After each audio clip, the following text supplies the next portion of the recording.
Our intention is to bring understanding, openness, and curiosity, not sensationalism.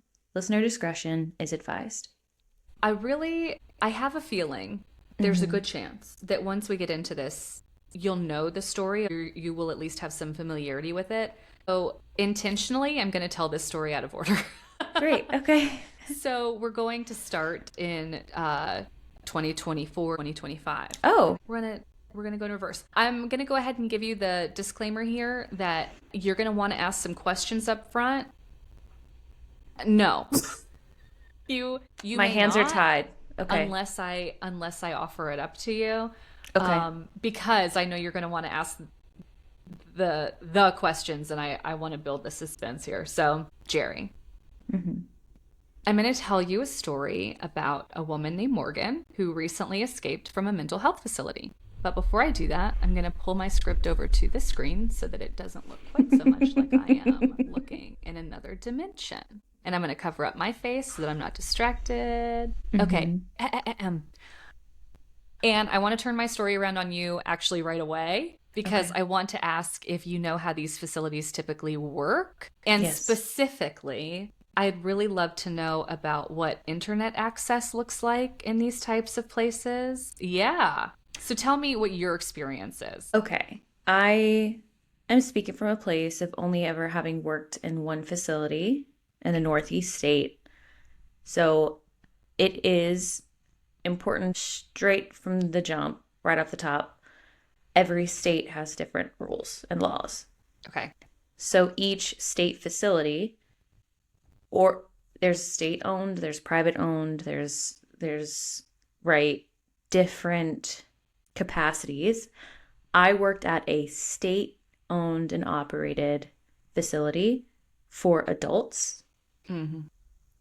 And I don't actually know how many of the facilities, the forensic facilities, are also state owned. That's something I don't have the information to. But in the facility that I worked at, there were different tiers. So tier 1, it would be like free roam access. You can walk from building to building freely, right? I never got access to tier 2 because I didn't work in that building. But that one was like, you can free roam within the building, but then you have to have a 1-to-1 to go from building to building. Like a buddy system. And it has to be like someone, like a staff member or another person who is like of a certain tier or whatever. The specific building that I worked in was the highest tier, most violent, least access. So they had no access to anything. They couldn't go outside. Imagine it's a prison, but it's actually a lot less secure because they can't do holds and things like that. Again, this is a very specific situation because it is a state-run facility. Yeah. They had no access to the internet. No one should have access to the internet. Several of them who were on tier 1 or tier 2 would smoke outside in a corner and be like sneaky and hide, kind of thing. And then, I mean, for the love of God, all they have is like smoking. So it's like most employees would just kind of turn a blind eye, you know? Yeah. Anyway, that's my short, brief rundown. Okay. That's helpful. So when you obviously were with adults, do you know how it might change if you're a preteen at the time of entering? Yes. So if there is no forensic psychiatric units for people under the age of 18 because they can't be proven or they can't be found not guilty due to reasons of insanity. So they would just go to a high security or like a higher, not high security, but like a more secure, I guess, like teen Juvenile system. Juvenile, but it would be a treatment center. That's the word I was looking for. It would be a treatment center. Okay. Well, and we're going to get into that because what you said earlier about how it might vary by state, that will come up. Okay. Even as an adult, no matter the age really, if they were to have access to media, how might that influence them positively or negatively? Oh gosh. Well, they definitely could watch TV. So that was part of the influences that I saw were like, whatever news station they're watching or what, any kind of media that they're consuming on the TV, movies, things like that. books even that they're reading. It really depends on the person's presentation, because, you know, you've got some people, it's a mixed bag. Some people are grounded in reality and the other half may not be. And then unfortunately, sometimes you've got kind of like alliances that get formed. Sometimes it gets really diplomatic, I think. And then you kind of mix in the confusion of not shared realities. So you're setting me up so perfectly. Great. Like, it's perfect.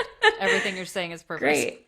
It's very real. So it makes sense that it's like natural segues. Yes, in that it, like, you know, for example, I would overhear one patient telling another about a book they're reading or something, and then it's like, you know, you can even take tidbits of it, right, and fabricate, and then it would be like part of other stories, and then it would be like, okay, the story came up in this way, and right, so it's someone telling someone about their life, and it's actually all spawned from like a fictional book, and then it's like blended. But again, that's just an example. It's not a guarantee. A perfect example. You have no idea. Well, it's it's like the only well, okay, here's the reason why, is because a lot of psychiatric instability, like delusions or delusions or hallucinations, and this ties back to why are so many people who have hallucinations and delusions rooted in religion, is because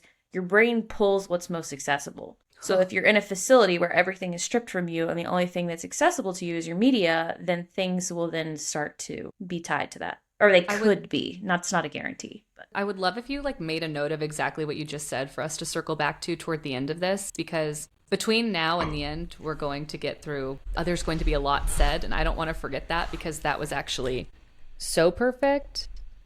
And let me plug my phone in.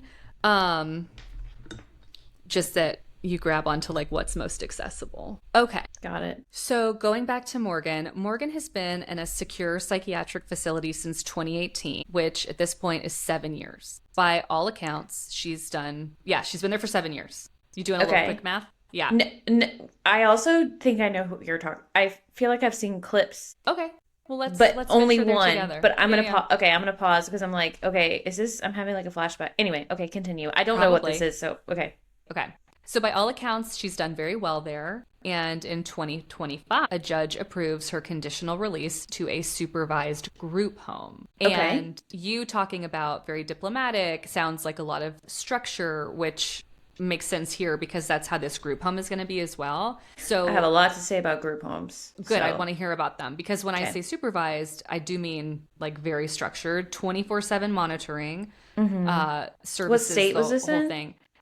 We're in Wisconsin. So the state at this time of release actually tried to block this from happening, arguing that she had been accessing violent content online, and there was some concern that it perhaps might encourage her to be violent. But the judge said that there wasn't enough to prove that she was currently dangerous. So that's why I was curious about, is it typical to get even internet access, especially like unfettered, where you could access violent media? But it sounds like maybe that was sort of an oops. This is not in the group home. This is in... No, when she was in the psychiatric facility before the move, she was on the internet looking at violent things. So psychiatric facility for teens, adults. Is...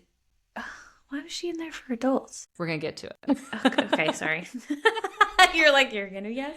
No, but that's exactly why I'm like, yes, we're going to, and this is where I say things vary by state. So some of these things will be different and deviate from what your experience is just by the fact that it was 2 different states.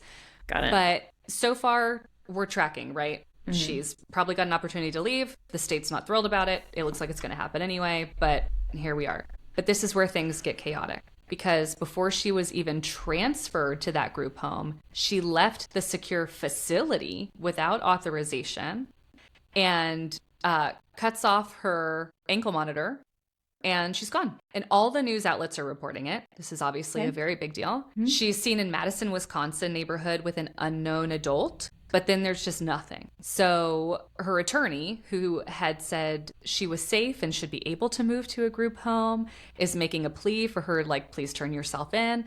And he mentions that whoever this unknown adult is that's helping her will be prosecuted if he doesn't put an end to this. Whoever. It's a male. Okay. The way that this is being reported. So at the time of reporting, that's how this is being reported. So meanwhile, in some of the things that I watched in my research for this, there's a defense attorney who actually isn't even related to the case. And I don't know why people love to do that. Well, I know why people love to do this. News has to make a 24-hour cycle. So they just pull in whoever they can. Same with that podcast that interviewed who I think is probably a killer that wasn't even related to the case, right? But he is in this line of work. So whatever. So they interview this defense attorney who's not related to the case. And he's empathizing with the public who is very concerned that there's a mentally unstable woman on the run because it's not clear if she is on the run with her medicine. And considering... Probably not. And considering how violent she once was, it's understandable that the public would be fearful. So she's missing for about 24 hours, and the number of posts I saw on Facebook alone in the crime groups that I'm in made this 24 hours feel like 72 hours when this was actually happening, because it was like all that I saw. And when I was doing my notes for this story, I actually was shocked that it was only 24 hours because it truly felt like she was missing for over a week with how much I was seeing it come up just on my timeline, like my personal timeline. So, but it was 24. So the cops are looking for her. He is obviously staying very vigilant. But a gas station employee in Posen, Illinois, which is south of Chicago, it's like 160-ish miles from Madison where she went missing, like 3 hours, give or take, notices two adults that are sleeping against the building. And she calls police because they're loitering. She does not know who these people are. She's just like, hey, it's like not the best look for people to be asleep on the property. Can you come and get them? And I watched the body cam footage. This is what I've seen. I've seen the body cam footage. Okay, good. This is what I thought it was. Talk about this. But that's all I know is the body cam footage. Beautiful. So I watched the body cam footage, and the cops are pretty indifferent. I will say, as far as cops go, pretty nice. I'll give them that. They're explaining that there aren't really many shelters around because the gas station attendant is like, can you get them somewhere for the night? I mean, she's sweet. She's like, I don't want to get them in trouble. I just don't want them to be here. And the cops are like, there's really not a lot of options for where they can go. And the whole convo, they're standing beside these two very like calm people that are just like statues. Basically, they're not moving. And they seem to be probably unhoused based on how they are presenting. And the cops begin to ask the woman where the two of them are from. And she says, quote, south, not that far. We're not living anywhere. We'll be fine tonight, end quote. And like I said, cop's pretty nice. I'm going to give him his dues. He's not being confrontational. He's not being rude. I one time called animal control, which is just the cops, and I was basically like cussed out by a cop just for trying to help a dog. So as far as cops go, again, I'm going to give him his credit. So he actually says that he wants to make sure that they're warm, and he asks if, are you sure you guys are going to be okay? Do you need some help? Really trying to figure out what the situation is. And the other adult with her is keeping their head down and the whole time just like packing and repacking things into a bag. It borderline feels like a horror movie just because it's like, what's the jump scare going to be when they finally turn around? Yeah, like they're not going to have a face or something. Yeah. Because they never turn around on this body footage. And the cop asks the woman, he says, how old are you? And she says, I'm 23. And the cop doesn't really buy this. And he inquires about the age of the man. This is how he says it on the body cam footage. And the woman says she's transgender. And that's why I said they're talking to a man. They're, asking for a man to come forward in the news reporting. But by all accounts, this is a transgender woman. And the cop, again, cop does not hesitate to rephrase the question immediately and says, how old is she? And the woman says, she's also 23. Okay. And that person, identified as Chad Mecca, told one of the Chicago news stations off camera that they were apparently best friends. This is what they learned later. And that they had met 2 months ago at a church in Madison. And it was unclear if Illinois was their destination or if they just sort of wound up there. But regardless, what we're seeing is very straightforward so far, and especially for body cam footage. But then there's some tension. And this is when, even knowing the outcome of this, I was like getting really nervous and tense because the woman proactively offers up, I don't have my ID. And the cop's like, okay, that's all right, but I need to know your name and I need to know your date of birth. And that way I can just be sure that you guys are who you say you are. And then, we can figure out what the plan is. And he adds, we want to make sure you're not missing. And she goes silent. And I was like getting nervous watching this because it just goes downhill as far as polite interactions go, because she doesn't want to give her name. And the cop says, well, I want to know who you are because I don't believe you're 23. No, I which really is funny. want to know. Because actually she, I think, was 23.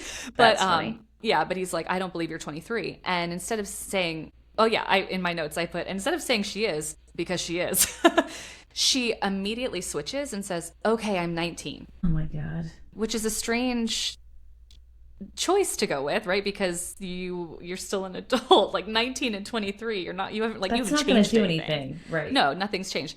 And he says, okay, that's fine. You're still an adult. I want your name. Mm-hmm. And I'm making grand assumptions here. I'm thinking that she just got it wrong and was hoping if she threw out a number, she would be like a minor or something and like wouldn't be allowed to talk to him, or, I think she was hoping that would have a different outcome. And she continues to say, no, I'm not going to give you my name. And the cop's doing most of the talking here because she really, she shuts down. And he says, okay, then I'm going to arrest you and I'm going to fingerprint you and we will ID you that way. And he says, you're not wanted for murder, right? And she says, oh, yeah. she says, no. Mm-mm. And the two give fake names. Both of them do. And the officer's getting really pissed off because they're running these names. They're like, hey, you guys aren't these people. And this now is obstruction. And I don't understand why you are making this so difficult. Yeah. Just tell us your freaking names. And this goes on, honestly, for a long time. It's a tense watch. And finally, she tells the officer, I did something really wrong. But let her go. She doesn't know what I did, and she doesn't even know my real name. And she's getting really anxious. And so one of the other cops has this pad of paper that he's trying to take notes on. And he looked so like he didn't know what to do with his hands, because she just takes the pad of paper out of his hand and the pen, and she starts scribbling down her name. Oh, she's because she writing doesn't it want down. to say it out loud. Because she doesn't want her friend to know her real name. And she does this, and then she's sort of frantic, and so she tries to then kind of push it back to him and then push past him so she can see her friend, because she wants to say goodbye. And they're like, hey, stop, like we're dealing with both of you separately, just chill. And she's like, no, I'll never get to see her again, I just want to say goodbye. And of course the officer is totally flummoxed. He's like, he still doesn't know who she is. No clue, because they keep giving fake names. And he's like, you will literally see her again. Like, we're going to the same place. And she's like, no, I won't. And she finally says, just Google me. And the cop says, once they put them in the car, because actually, if I heard this correctly, and I always have closed captions on for everything because I'm 1,000, but if I heard it correctly, and if it was heard correctly in the closed captioning, it seems that even when they ran the name that she gave, which was her real name, nothing came up, which is baffling to me. But anyway, even once she has written down her name, they still don't know who she really is. So they've got her and her friend in the car. And the body cam footage continues, and they're going through her bag because they're like, look, she said she doesn't have an ID. Let's just see if maybe she does. And he's talking to one of the other officers, and he goes, dude, the way she's talking, like the only thing I can think that would have her talking the way that she's talking and saying, like, I did something really bad, I'm never going to see my friend again, is murder. And he says, I hope she didn't commit a homicide.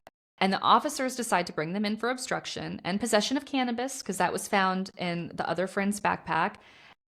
Even though the woman has given her name now, Morgan Geyser, like I said, she's not turning up.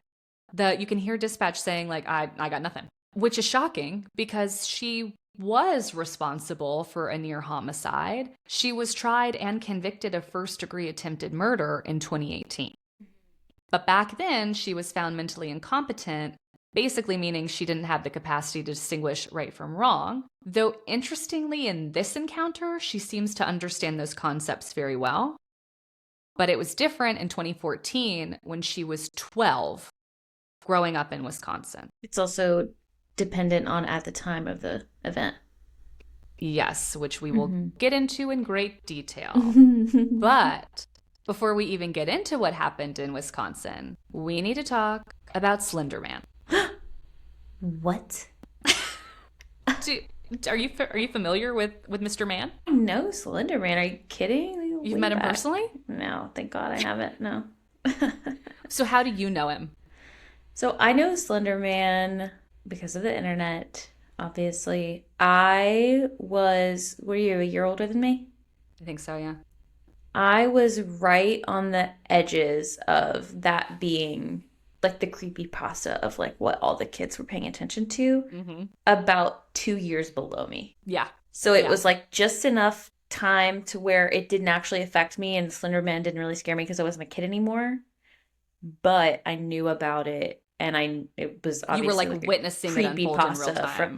From all I can think about is that like car commercial where you're like up against the TV and you're like, or the computer screen and you're like watching it, and then the face jumps out. That is the Slender Man era when yes, exactly. That is classic internet. That's so the internet that I want back. No, I crave that level of waiting 15 minutes for one page to load and then being like, this is not even the page I wanted. Things were better then. So, yes, exactly like Jerry is saying, Slender Man is not ancient folklore. He's not something we're going to talk about that is some centuries old cryptid. He was born on the internet. And in 2009, there was a forum called Something Awful, and there was a Photoshop contest. Because remember, folks, this was way before AI. This was way before you could just say, I want you to make something really awful and I want it to look like this, and there are kids on a playground and this tall guy. You couldn't do that. You had to actually be creative. So the challenge was really simple. It was to make normal photos look paranormal. I did not know this is so cool. I never know how Slender Man came to be. We're talking about the birth of Slender Man. Slender Man. And it was a user that went by Victor Surge. His real name is Eric Knudsen. And he posted 2 edited black and white images. And in the background of photos of children, like one was like kids playing outside and the other was like kids playing on a playground, he added this impossibly tall, faceless, thin figure, long arms, no features, just like looming in the background. And he added these really short captions that sort of alluded to like whoever took the photo is presumed dead and these kids are missing. Like very vague. It just implied that something bad had happened, something awful, if you will. And that was it. But then something very internet happened because other users started adding to it. And so they built lore in real time, and they just added this background to him, this lore for him. And they decided that, okay, he targets children and he causes paranoia and he distorts electronics and he shows up a lot in forests and he has these tentacle-like appendages that can come out at his whim and they can hurt you and grab you. And it was a meme. Because that's what a meme is. A meme is just an image that gets shared a lot and takes on different forms. That's a meme. It's like it has a whole life cycle, too. It's pretty cool. Yes. And it wasn't one author, which of course gets tricky when this really takes off and becomes like a video game, a movie. Like there's so much that comes from Slender Man. Yeah. Because even though the one person had originated it, the actual lore and everything else, like the real story of him, was so collaborative that you would never ever be able to actually credit all it was a cultural phenomenon. Like truly a phenomenon. Yeah. And like Jerry said, that's where creepypasta comes in, because creepypasta is basically just like internet folklore, and the name comes from copy pasta, which is text that gets copied and pasted around forums. Yeah. And amazing. Add creepy and you get short horror stories designed to spread. And a lot of them are written like first person confessions or this really happened, and they blur fiction and reality on purpose.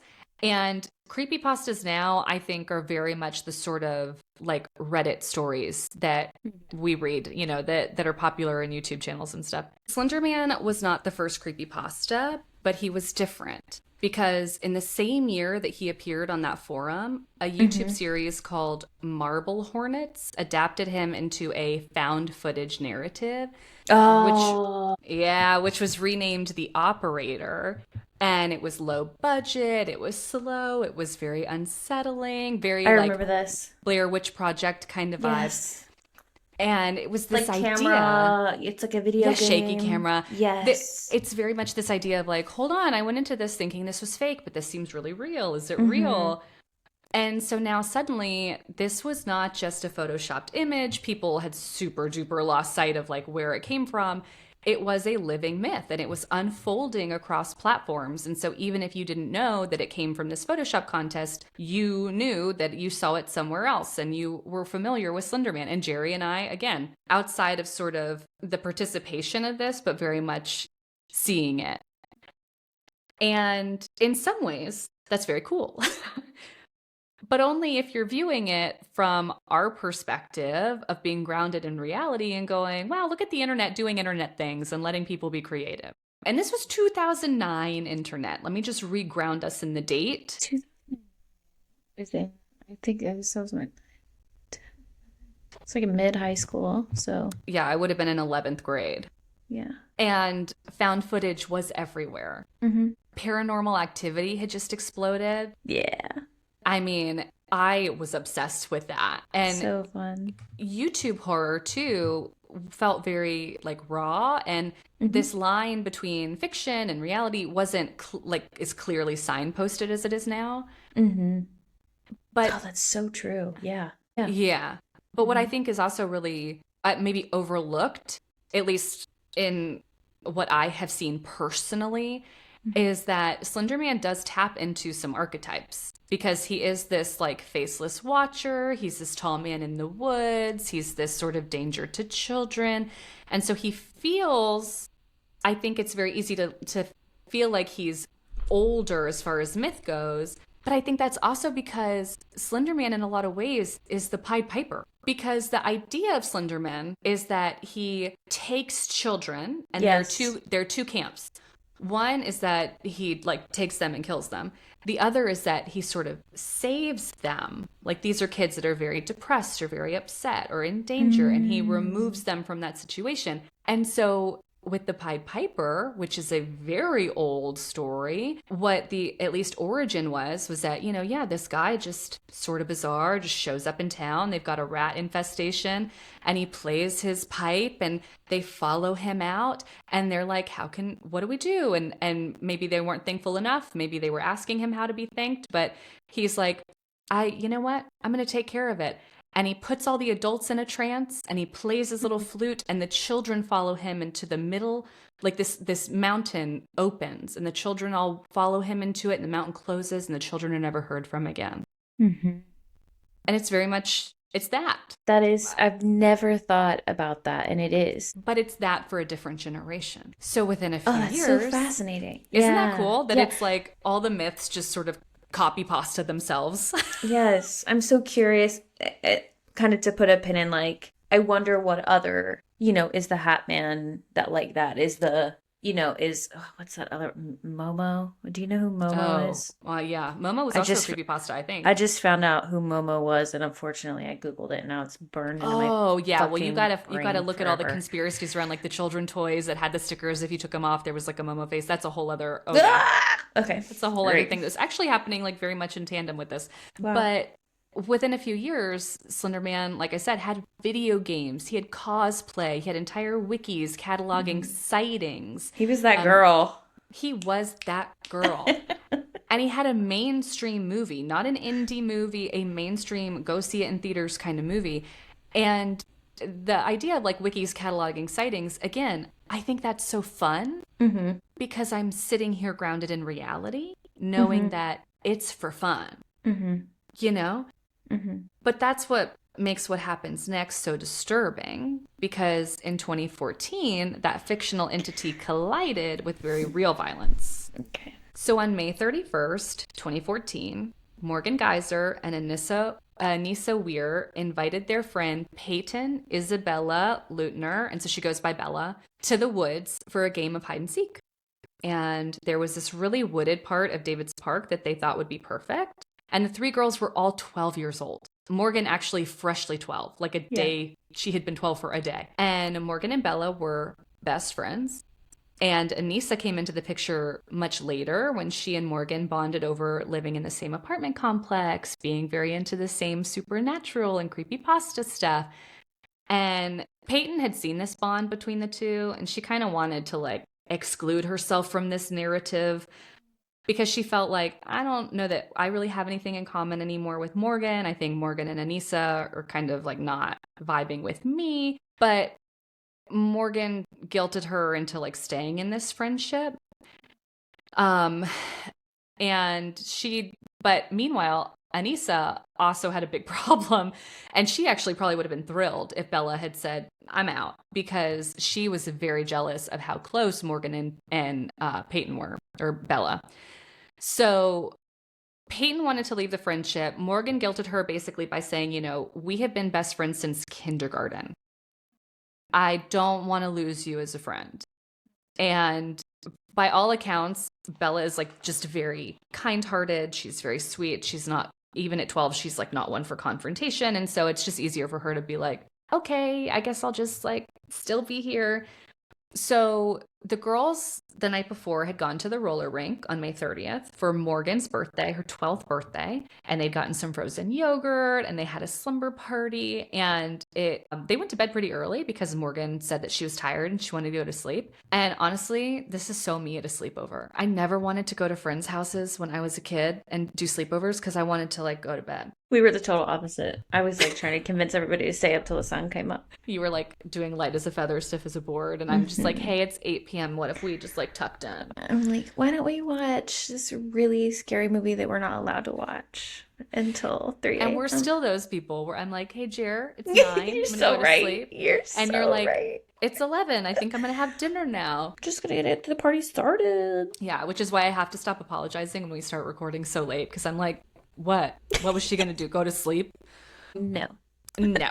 So the next morning they got up, they had breakfast, and then they headed to the park, to the woods to play. And backing away for a minute, I was in college by this point. And what year are we in? 2014? We're in 2014. Okay. I was actually 2014. I was out of college at this point. Let's see, you had graduated. Yeah, in 2013. But I still remember the surge of supernatural stories taking off, and I had the benefit of existing pre-internet and knowing when things were fictional. And I can't imagine being 12 and finding myself reading things like Jeff the Killer or Slender Man. Mm-hmm. And again, when I watched Paranormal Activity, I thought, oh my God, this is such a fresh take on filmmaking. But when kids are exposed to something like that, they're like, holy shit, this is a real movie with real footage of real paranormal activity. I'm not gonna lie, when I first saw Paranormal Activity, I kind of thought it was real. That's the whole point, though. It's that you sit there and you're like, wait, they're like and I talking about cops like and 16? stuff at the end. Uh-huh. It's so well done. Yeah. That's why it's in a whole class of its own. Uh-huh. But I think you can see how for you and I and the interests that we have as adults, if you then put those same interests without all of the good reality and grounding that we have, and then put them in front of this media, whether they should be in front of it or not, which we'll talk about, it is so easy to understand why they start to obsess. And somewhere in their obsession, the girls spin not all the girls, Anissa and Morgan spin their own narrative version and become convinced that Slender Man might kill their families if they don't offer some kind of sacrifice. But there's also different versions of this, because there's also the version where Morgan actually said, I really want to be a proxy for him. We should both be proxies for him, which is basically like servants. And the only way that we can do that is if we do something to make him really, really happy. Because in this creepypasta folklore situation, there was also a ritual that you could participate in, but it involved like going into the woods under a full moon, doing some sort of chant, whatever. And the girls are sort of like, nah, what if instead we offer him a sacrifice? And Wow. So yeah, I've been on the outside skirts of this story and I've heard about it and briefly read about it, but I did not know the details. oh, This is fascinating. Okay, this is terrifyingly fast. This is it's going to get awful. so much worse. Okay. And there's a quote that I have in here from Bella, and she says, "They just wanted to go on a walk, and I didn't think much of it. It's just a walk. It's in Waukesha. What bad stuff happens in Waukesha, Wisconsin? Anissa told me to lie on the ground and cover myself in sticks and leaves to hide. But it was really just a trick to get me down there." So Anissa wanted to prove to the world that Slender Man existed, and she thought that doing this was the way. So Morgan and Anissa held Peyton down, but Anissa decides, "Morgan, you're going to be better at this than me. I don't think I can do this." And Morgan's like, "Okay, but you need to tell me when to do it." And this is all happening in real time. Like, can you imagine you're watching your two best friends, like, going back and forth, and you're just, like, totally overwhelmed? And so Anissa walks, like, 5 feet away and says, "Okay, do it." And Morgan proceeds to grab this 5-inch wide blade, but it's like a serrated sort of like big bread cutting knife. You know what I'm talking about? Like the big one, but it's like very serrated. And she proceeds to stab her 19 times. Oh my God. While apparently first saying, "Don't worry, I'm just a little kitty cat." And then she whispers in her ear, "I'm so sorry." And then she stabs her arms, her legs, her torso. And when Anissa gave her this like command to start, she actually says, quote, "Go ballistic, go crazy." And she did.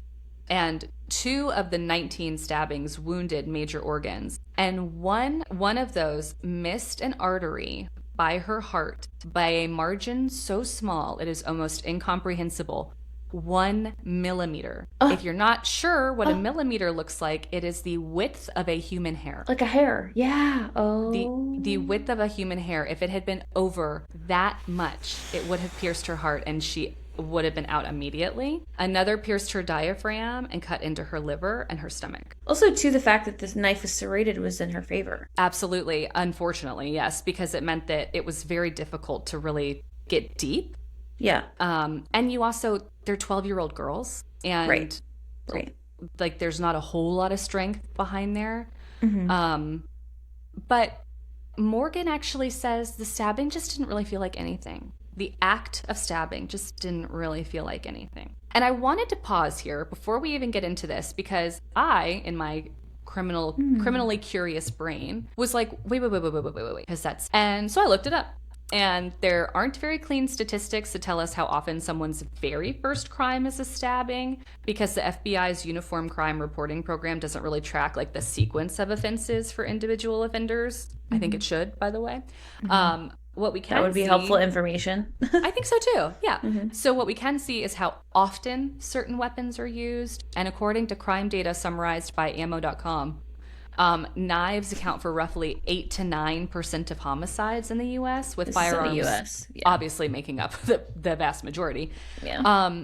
But criminology research also suggests that serious violence usually doesn't erupt out of nowhere.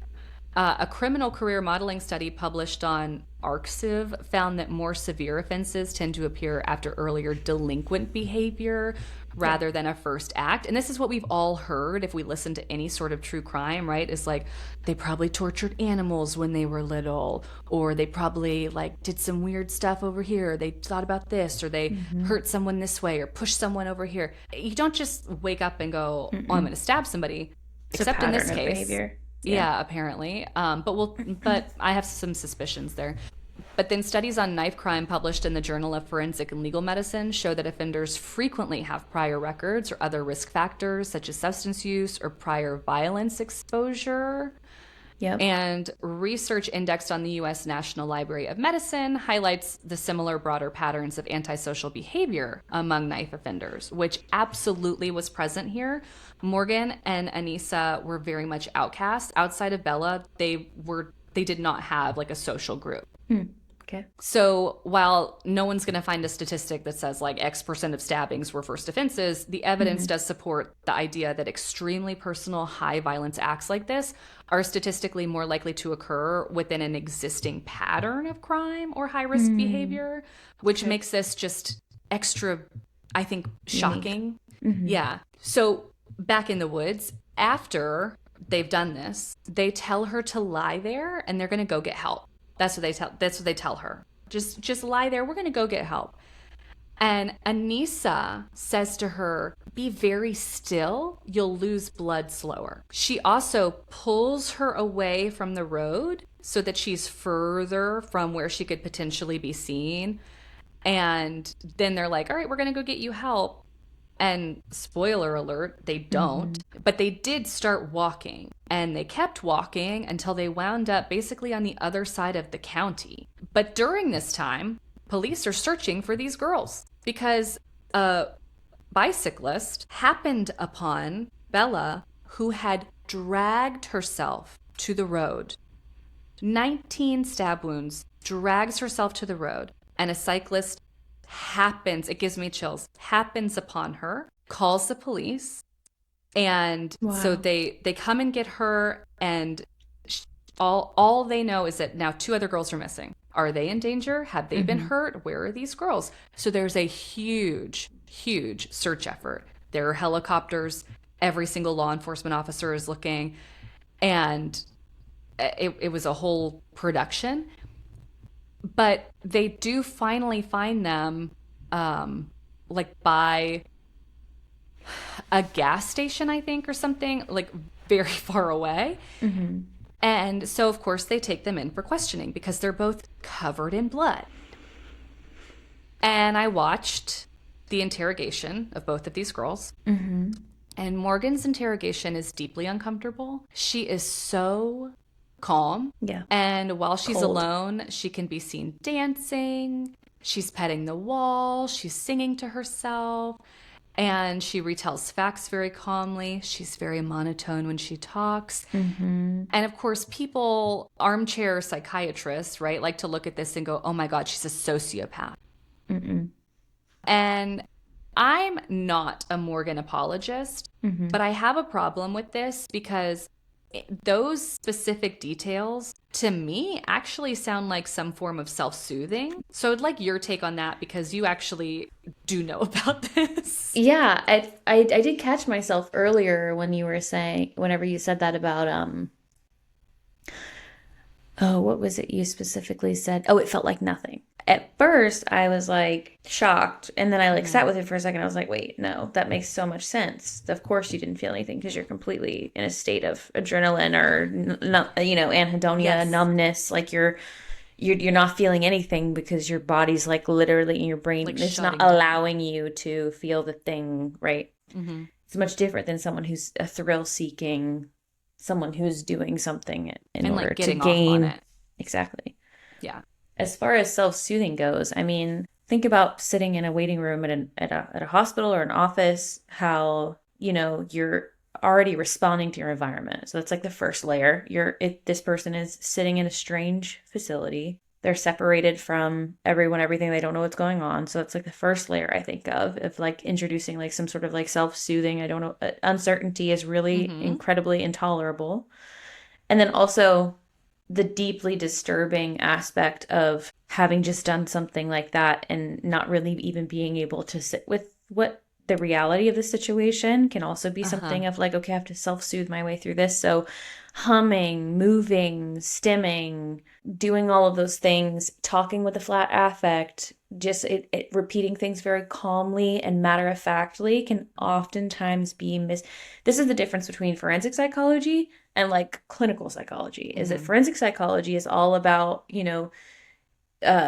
recognizing certain behaviors, and it's supposed to be over a series and over amount of time. But unfortunately, a lot of law enforcement and people who are kind of just, again, like you said, armchair folks are like, oh, that's a sign of some sort of like, deeply disturbing. Yes, exactly. Which is, and I guess we'll get into a little bit later about the difference between forensic psychology and clinical psychology and all those things. But this definitely checks and tracks as far as self-soothing. And then we're not even talking about different neurotypes. So I'm just going to we will. Okay. Don't you worry. Okay. But I think that's something, again, this has been covered so many times, right? At this point, it's an old case, it's old news, but I I want to be very clear here that no matter what is going on in the chemical parts of her brain, she is 12. And I don't know that at 12, no matter how mature you are, no matter what an old soul you may be, I don't know that you can really fully concept permanence or conceptualize permanence and death and the finality of that. And I've talked to you about this before. It's why I think that so many children are committing suicide, because they're influenced by social media and TikTok saying like it'll free you, and then you've got stupid people like Teal Swan saying like, what if you just imagined it for a while? And if you're very young and you don't understand that there is no retake, I think it can be very easy to go, okay, cool, this will fix it, and then I'll just respawn and do it again. And of course, I'm not in Morgan's head. I could be so off base here, but I can also see a reality in which at 12, you're like, oh my God, we're going to do this thing for Slender Man, and then we'll go to school. It's fantastical. It's based in fantasy. It is very much so like, mixing potions in the backyard kind of energy. Like you think that you're magical whenever you're young. And there is a lack of, for like multiple layers of thoughts at the same time, but depending on what each child goes through also depends on their level of connection to reality. So there's like obviously the layer of their environment, their lived experience, their trauma, and in conjunction overlap with that is their neurotype. And then you bring in the developmental period that they're in. Those things then, if a child goes through trauma and if a child has a specific neurotype or a different neurotype, it then delays their development. Yeah. And at the age of 12, it is pretty much parent versus peer. No real, like, we're on the precipice of identity development, but that's like on the other side of what my peers think of me. Yeah. So it's very rooted in outside acceptance. So if you're trying to get accepted, is like buying into your fantasy, and then you have the shared fantasy, I can so easily see how this can completely spiral into. And then what if one of your parents is schizophrenic? Girl, put a pin in that. We're going to get to it. Okay. So meanwhile, Nisa in her interrogation room is also very calm, but she does occasionally wipe her eyes and express fear of Slender Man. Like she's very much in a state of, I'm kind of freaking out because I think I'm in trouble, versus like, I'm kind of freaking out because of what just happened. Yeah. And the interviewer asks her, quote, when Morgan says we have to do this or Slender will kill our families, did you honestly believe that? End quote. And she says, yes. But her answer to me sat a little funny because she doesn't say like, yes, absolutely, he's a killer, that's what he does. Instead, she just describes him. She says, yes, he, quote, well, yeah, because he can be anywhere from 6 feet. That's just like response. Repeating facts that like as if they're facts. They're repeating these things as if they're facts. And it felt to me almost like a canned interview question rehearsal, but she gave it at the wrong question prompt. Because when he asks, did you honestly believe that he was going to kill your families? And she's like, he can be anywhere from 6 feet to 14 feet. It's like, okay. Maybe that's just me, but to me, I was like, all right. It feels like to me, that's like and this is obviously just speculation. I've not watched it, but now I'm like, okay, kind of want to go watch it. You will. That to me is like, that is her internal. She's spitballing. This is how I've been telling myself that this is true. Is because he's 6 foot tall. He's 6 foot tall. He has these syndromes. This is what he's going to do. If I don't do this, this is what he's going to do if I don't do this. And so then, right, there's no bridge. She's just spitballing out the data to support the behavior and the action. That makes a lot of sense. Okay. That's the way that I interpret it. But no, I think that makes sense to me. And it's weird though. It's weird. There's a lot of weirdness in this. But as things are kind of wrapping up for the interrogation, she says, can I ask a question? And the woman, the detective interviewing her says, yeah. And she wants to know how far she walked. Because she says, I'm not normally very athletic, and it seems like we walked forever. So I would just really like to know, do you know how far we walked? More cartoon blinking here, right? Because it's like, babes, you gotta reel it in. We do not care about the steps you got in that day. That is like, I'm thinking like, oh, is she trying to figure out how far she went because she was dissociating? Like that's so weird. Okay. It's Yeah. so I mean, weird. kids are And freaking. Kids are again, weird. They're kids. They're weird. Yeah. They're children. kids are so weird. So weird. But this again is like, it's these sort of things that are being said when I'm Mhm. listening to other podcasts or other retellings, and they're like, oh my God, that's so crazy. And it's like, No, it's actually like kind of it's just a bizarre interaction. You wouldn't have said this. It doesn't, nobody, we don't have to call anybody names. yeah. Let's take a step back. Meanwhile, in the other room, Morgan is also describing him. And she says, well, she's never met him. Not exactly, but she Mm. knows that he watched her because he can read minds and teleport. And when she's asked, why did you decide to stab Peyton? She does not hesitate. She does not flinch. She does not have to think about it. She immediately and casually says, it was necessary. And in the testimony by that interviewer later, he says that there was absolutely no remorse or emotion or tears. And Mhm. I don't necessarily, listen, it is very unsettling to watch. It feels very inhuman. There is no empathy. There is no sympathy. And yes, it's very easy to look at that and go, oh, she's a sociopath. But I also would like to briefly step on my soapbox, and I'm going to get right back off of it, that, hi, I've never stabbed my best friend, and neither have you. Thankfully. And probably neither has anyone listening to this. Mhm. I have not a clue what the quote unquote appropriate response would be. So I get a little hung up when police or detectives or interviewers or whatever are like, and and she didn't even cry, so she was obviously guilty. Or, she didn't even cry when her kids disappeared, so she obviously took them. It's like, hey, or maybe everyone's just losing their minds and Mhm. everyone responds differently. When I get angry, I cry. That's not how everyone gets angry. Yeah. You know what I mean? I do. And she asks the guy who comes in to swab her cheeks if he knows what happened to Bella. And what she's also asking is, where is it? Talking about her body. And then she's like, Bella, where is Bella? And he says, That's interesting. Okay. yeah. And first, this guy, because he literally just came in to swab cheeks, he's like, "Who? I don't know who that is." and she's like, my friend. Uh, and then she says, "Well, okay, not Anissa, but the one who was stabbed." And she says it like that. hmm And then she goes, "Is she dead?" Like that. And he says, "I don't know, but she was taken to the hospital." And Morgan is gobsmacked. She, the whole time, has sat sort of hunched over in this chair, kind of head down, like knee up, like resting her chin on her knee. And at this, she pops her little head up.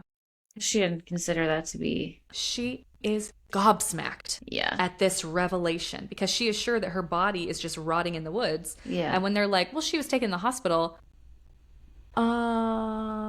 Okay. So let's talk about this.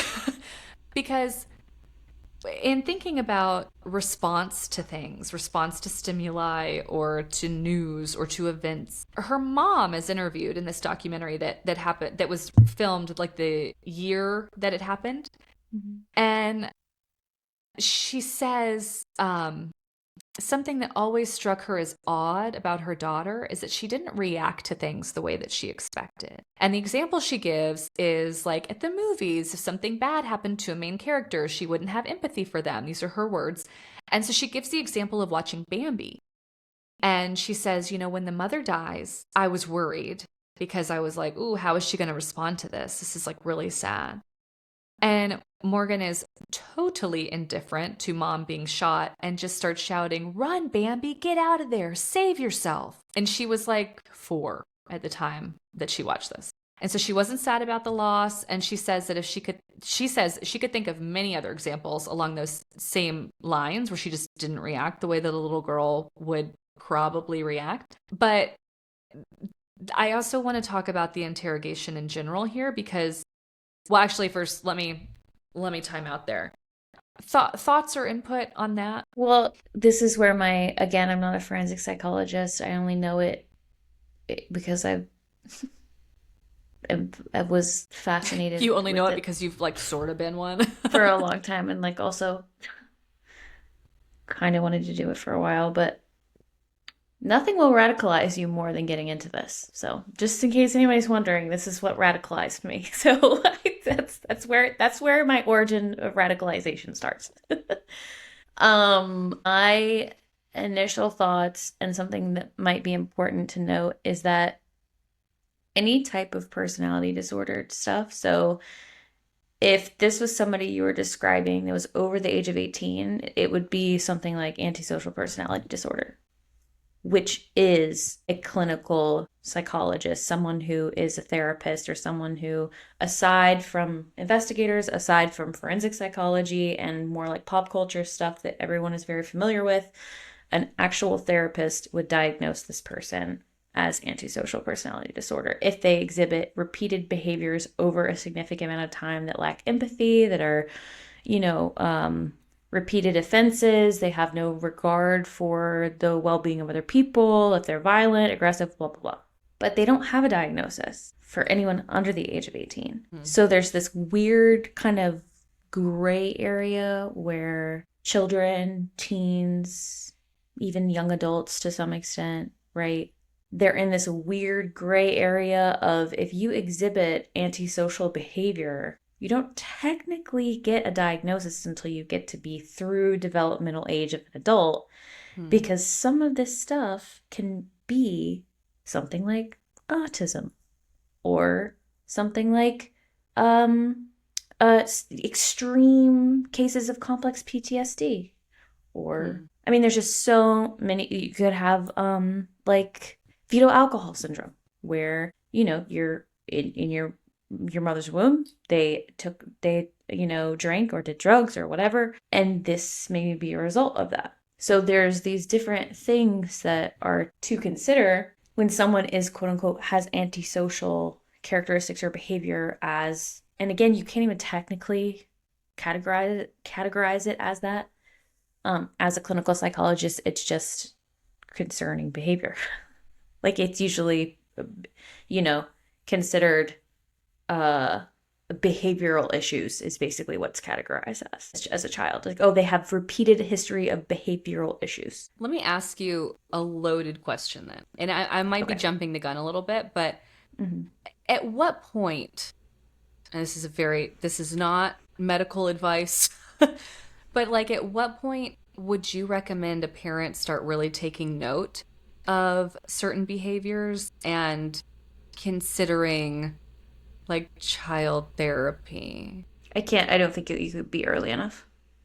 So say more about that. Like, I think my youngest I've ever worked with was 3,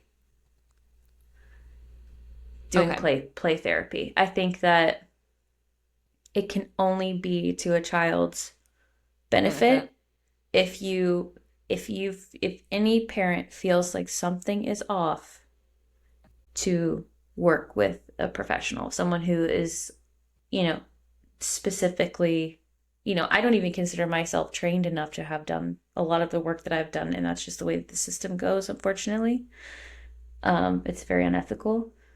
But any case like this, where if you've got a 4-year-old who is, usually with girls it presents differently, because it's like just social, they're just socialized different. Yeah.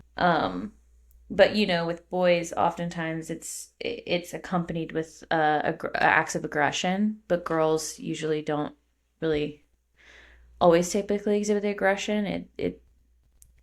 It's hard to generalize here too, because it's so case by case. But no, but this is good, because there's some other stuff that I'm going to touch on later, and okay, this is good. Yeah. So let's jump back into the interrogation, and let's talk about it from a general perspective.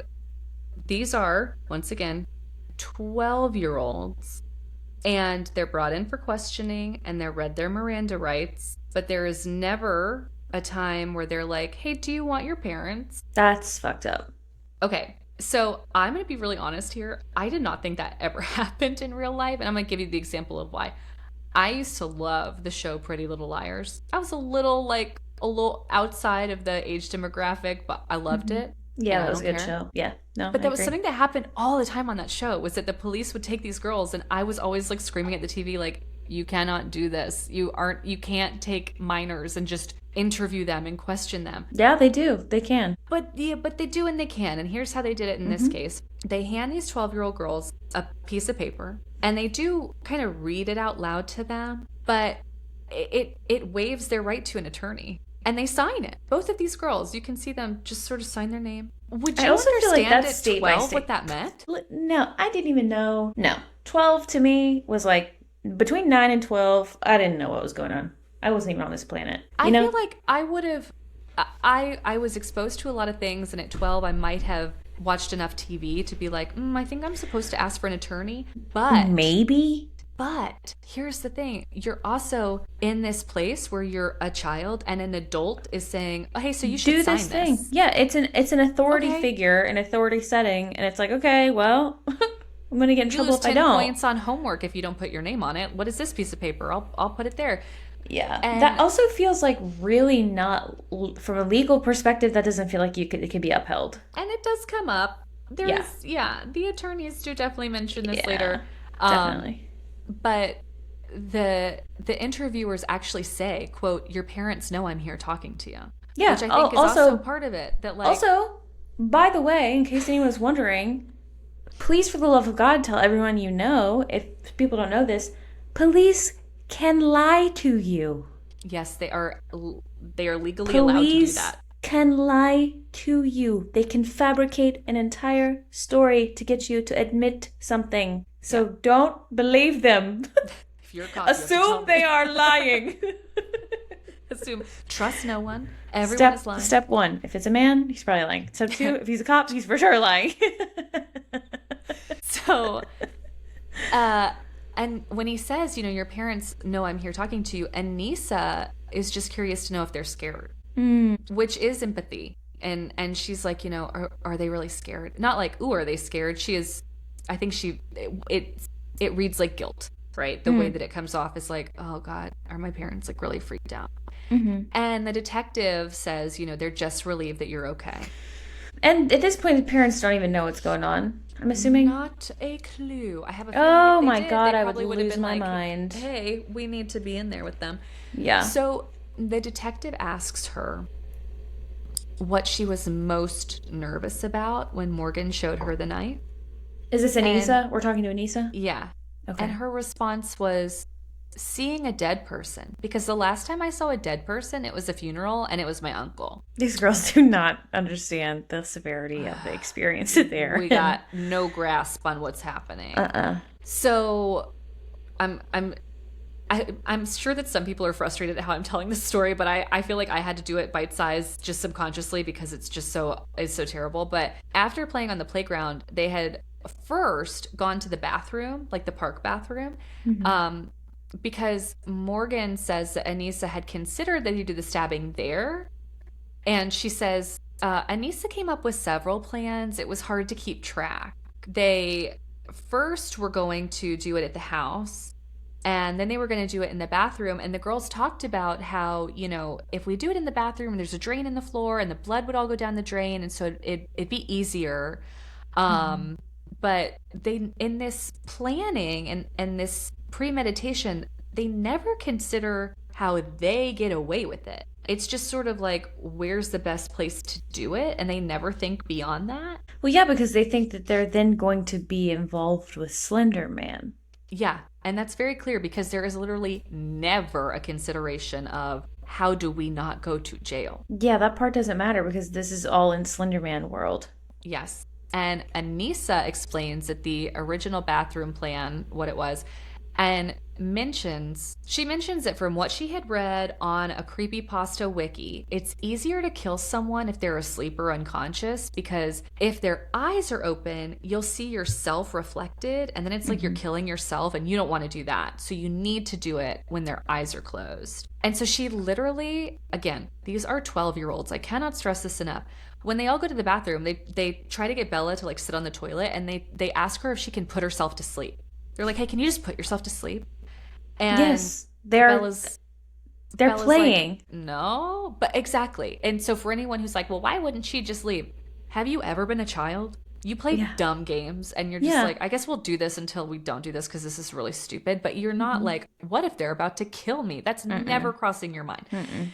So Bella's like, no. So Anissa sort of hits the front of her head and slams the back of her head against a concrete wall in the bathroom. The goal was like to knock her out, but she doesn't Do it hard enough. succeed because, again, strength of a 12-year-old girl. Mm-hmm. But the goal with knocking her out, Anissa says in her interview, quote, I don't like screaming. That's one thing I can't handle. This And then is she so casually 12-year-old takes coded. a sip of water. It's so, I mean, think about how at 12 years old, kids are just old enough to be mean, like really mean. Intentionally mean. Intentionally mean, Yeah. and also still children. Yeah. Like It's there's a this liminal like space. there's this like super, yeah, sort of liminal. It's like mean girls start around that age. Yeah. And then if it's socially accepted by their peers, that's where it starts, and then it gets further developed, you know, Well, but you've got hormones playing into yes. that age range. It's a terrible time to be alive. But they're still very, very, very young and not understanding the gravity and the permanence. And something I found interesting in terms of like, well, they don't understand what they're doing, is that they understood enough that they're kind of pointing the finger at each other. Mm-hmm. Morgan says that, well, at first, because the story changes, but at first Morgan's like, well, I don't really know Slender Man, but Anissa does. Trying to manipulate their way out of it. That's so funny. It's like so fucked up, and it's like I'm laughing absurd. because it's so It's absurd. Like survival of like a 12-year-old is like, I'm gonna manipulate my way out of this. I can talk my way out of this. Yeah, it was Mm-hmm. actually, I didn't actually do anything, so I'm gonna go home. Mm-hmm. Anissa says that Morgan is the one who said that they should proxy, like be servants for Slender Man. Mm-hmm. But then Morgan, again, does her own sort of defense because she talks about how actually she's seen him since she was like 5 years old. She's like Slender Man's right hand man. Yeah. Yeah, she's like, we go way back. Mm-hmm. So no one's story is adding up because she's like, yeah, he's in my dreams and I see him all the time. And Anissa says that Morgan told her she saw him when she was 5, and no one's story adds up. And Anissa had said, Morgan said that they'd have to kill Bella to prove themselves worthy to Slender and become his proxies. But this is really odd because if they just want to live in Slender Mansion in Nicollet National Park, then where did this story come from originally that they were afraid that he was going to kill their families? Remember that one? Where it's like, we have to do this or he'll kill our families. But then it's like, or actually maybe we just have to give him a sacrifice. Or actually maybe we should just do this so he knows that we're loyal to him. It's like, hey babes, you guys got to pick a lane to stay in. Mm-hmm. You can drive whatever psychological vehicle you want to be in, but let's stay in one place because none of these, they're not going together. And they're asking Anissa how she felt about this and how she felt about planning this. And she says, well, I was kind of excited. And if you're wondering how long she had time to be excited, 6 months the girls had planned to carry this out. Wow. 6 months. And they talked about it in front of Bella. They had like code names and terms so that they could talk about things in front of her, and she didn't even know that they were talking about murdering her. And I just had this flashback of when I was 12 with my neighbor and we were making a code. We were literally planning to run away and get on a train. And this is what this is making me think of. Yeah. And we like literally wrote out our plans in a code that we created. And she straight up was like, okay, you're going to like come to my house on this night. And she was my next door neighbor. And you're going to be outside. We're going to roll the truck out and not crank it. We like planned the whole thing, and we were just going to go get on a fucking train. Did we talk about what we were going to do after the train? We got on the train? No. Did we have any money? No. It was like all about, so this definitely feels. But you know what? Props to you for your plan not involving murdering anybody. That's good. Yeah. And Morgan, I mean, is again very casual that when she's admitting all these things, she's like, yeah, we planned this for 6 months. And she says, I didn't pick Peyton, but Anissa did. Yeah. And she says, quote, she made it seem necessary and I believed her. And I'm like, I can't keep up with, you know. They're both unreliable narrators because there is no plan. 100%. Yes. Yeah. And I won't recap the entire interrogation, but it's definitely very odd. And to me, I see an understanding of right and wrong. I don't see remorse for doing wrong, but I do see that there's this concept of like, oops.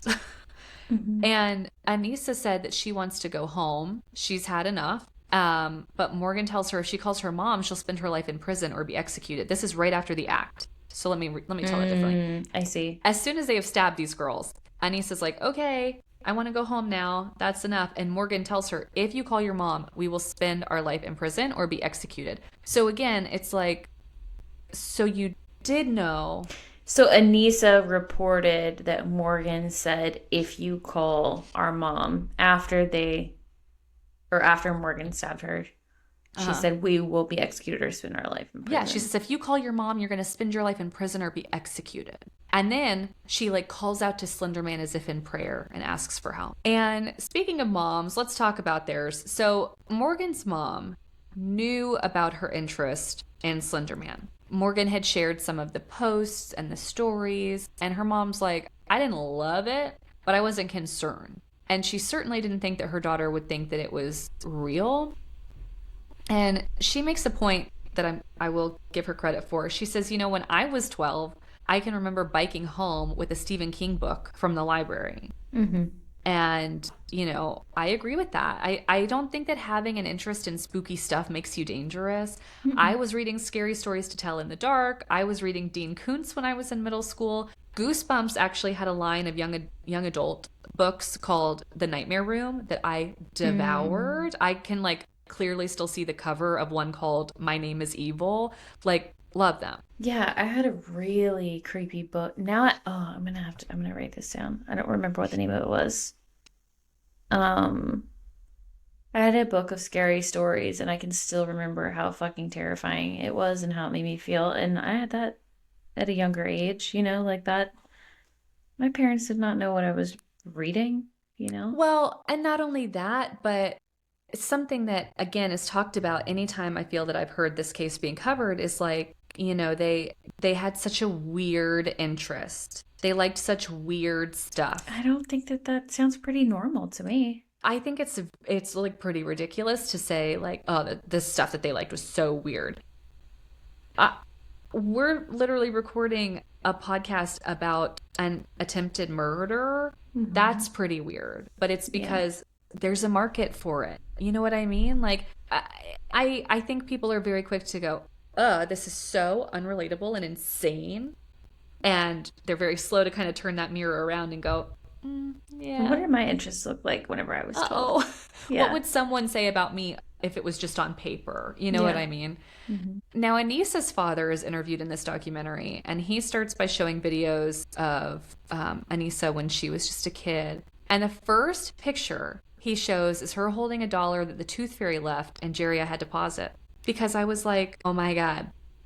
We teach children that there is a fairy that collects teeth, gives money. There's a fat man who metabolizes and comes down chimneys and eats cookies. And they all break into your house.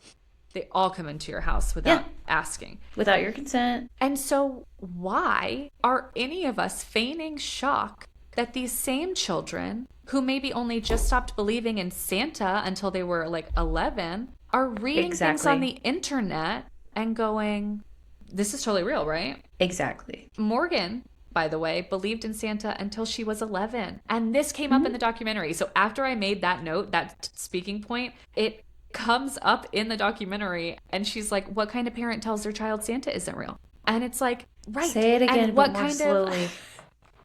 Yes, and what kind of parent sits over their child's shoulder and goes, hey, just so you know, that's not real. What you're reading isn't real. Hey, just so you know.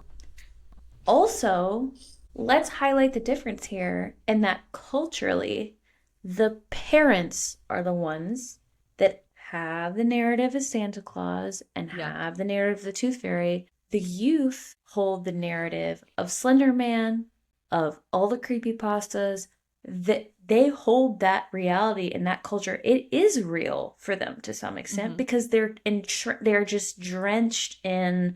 Yeah, permeates everything that they talk about. But the older generations don't have any access or idea. They have no clue. They don't know what it is. And to the parents, it's like, oh, that's not real. They have no connection to it whatsoever. Let's take a quick lighthearted real life example of 6'7".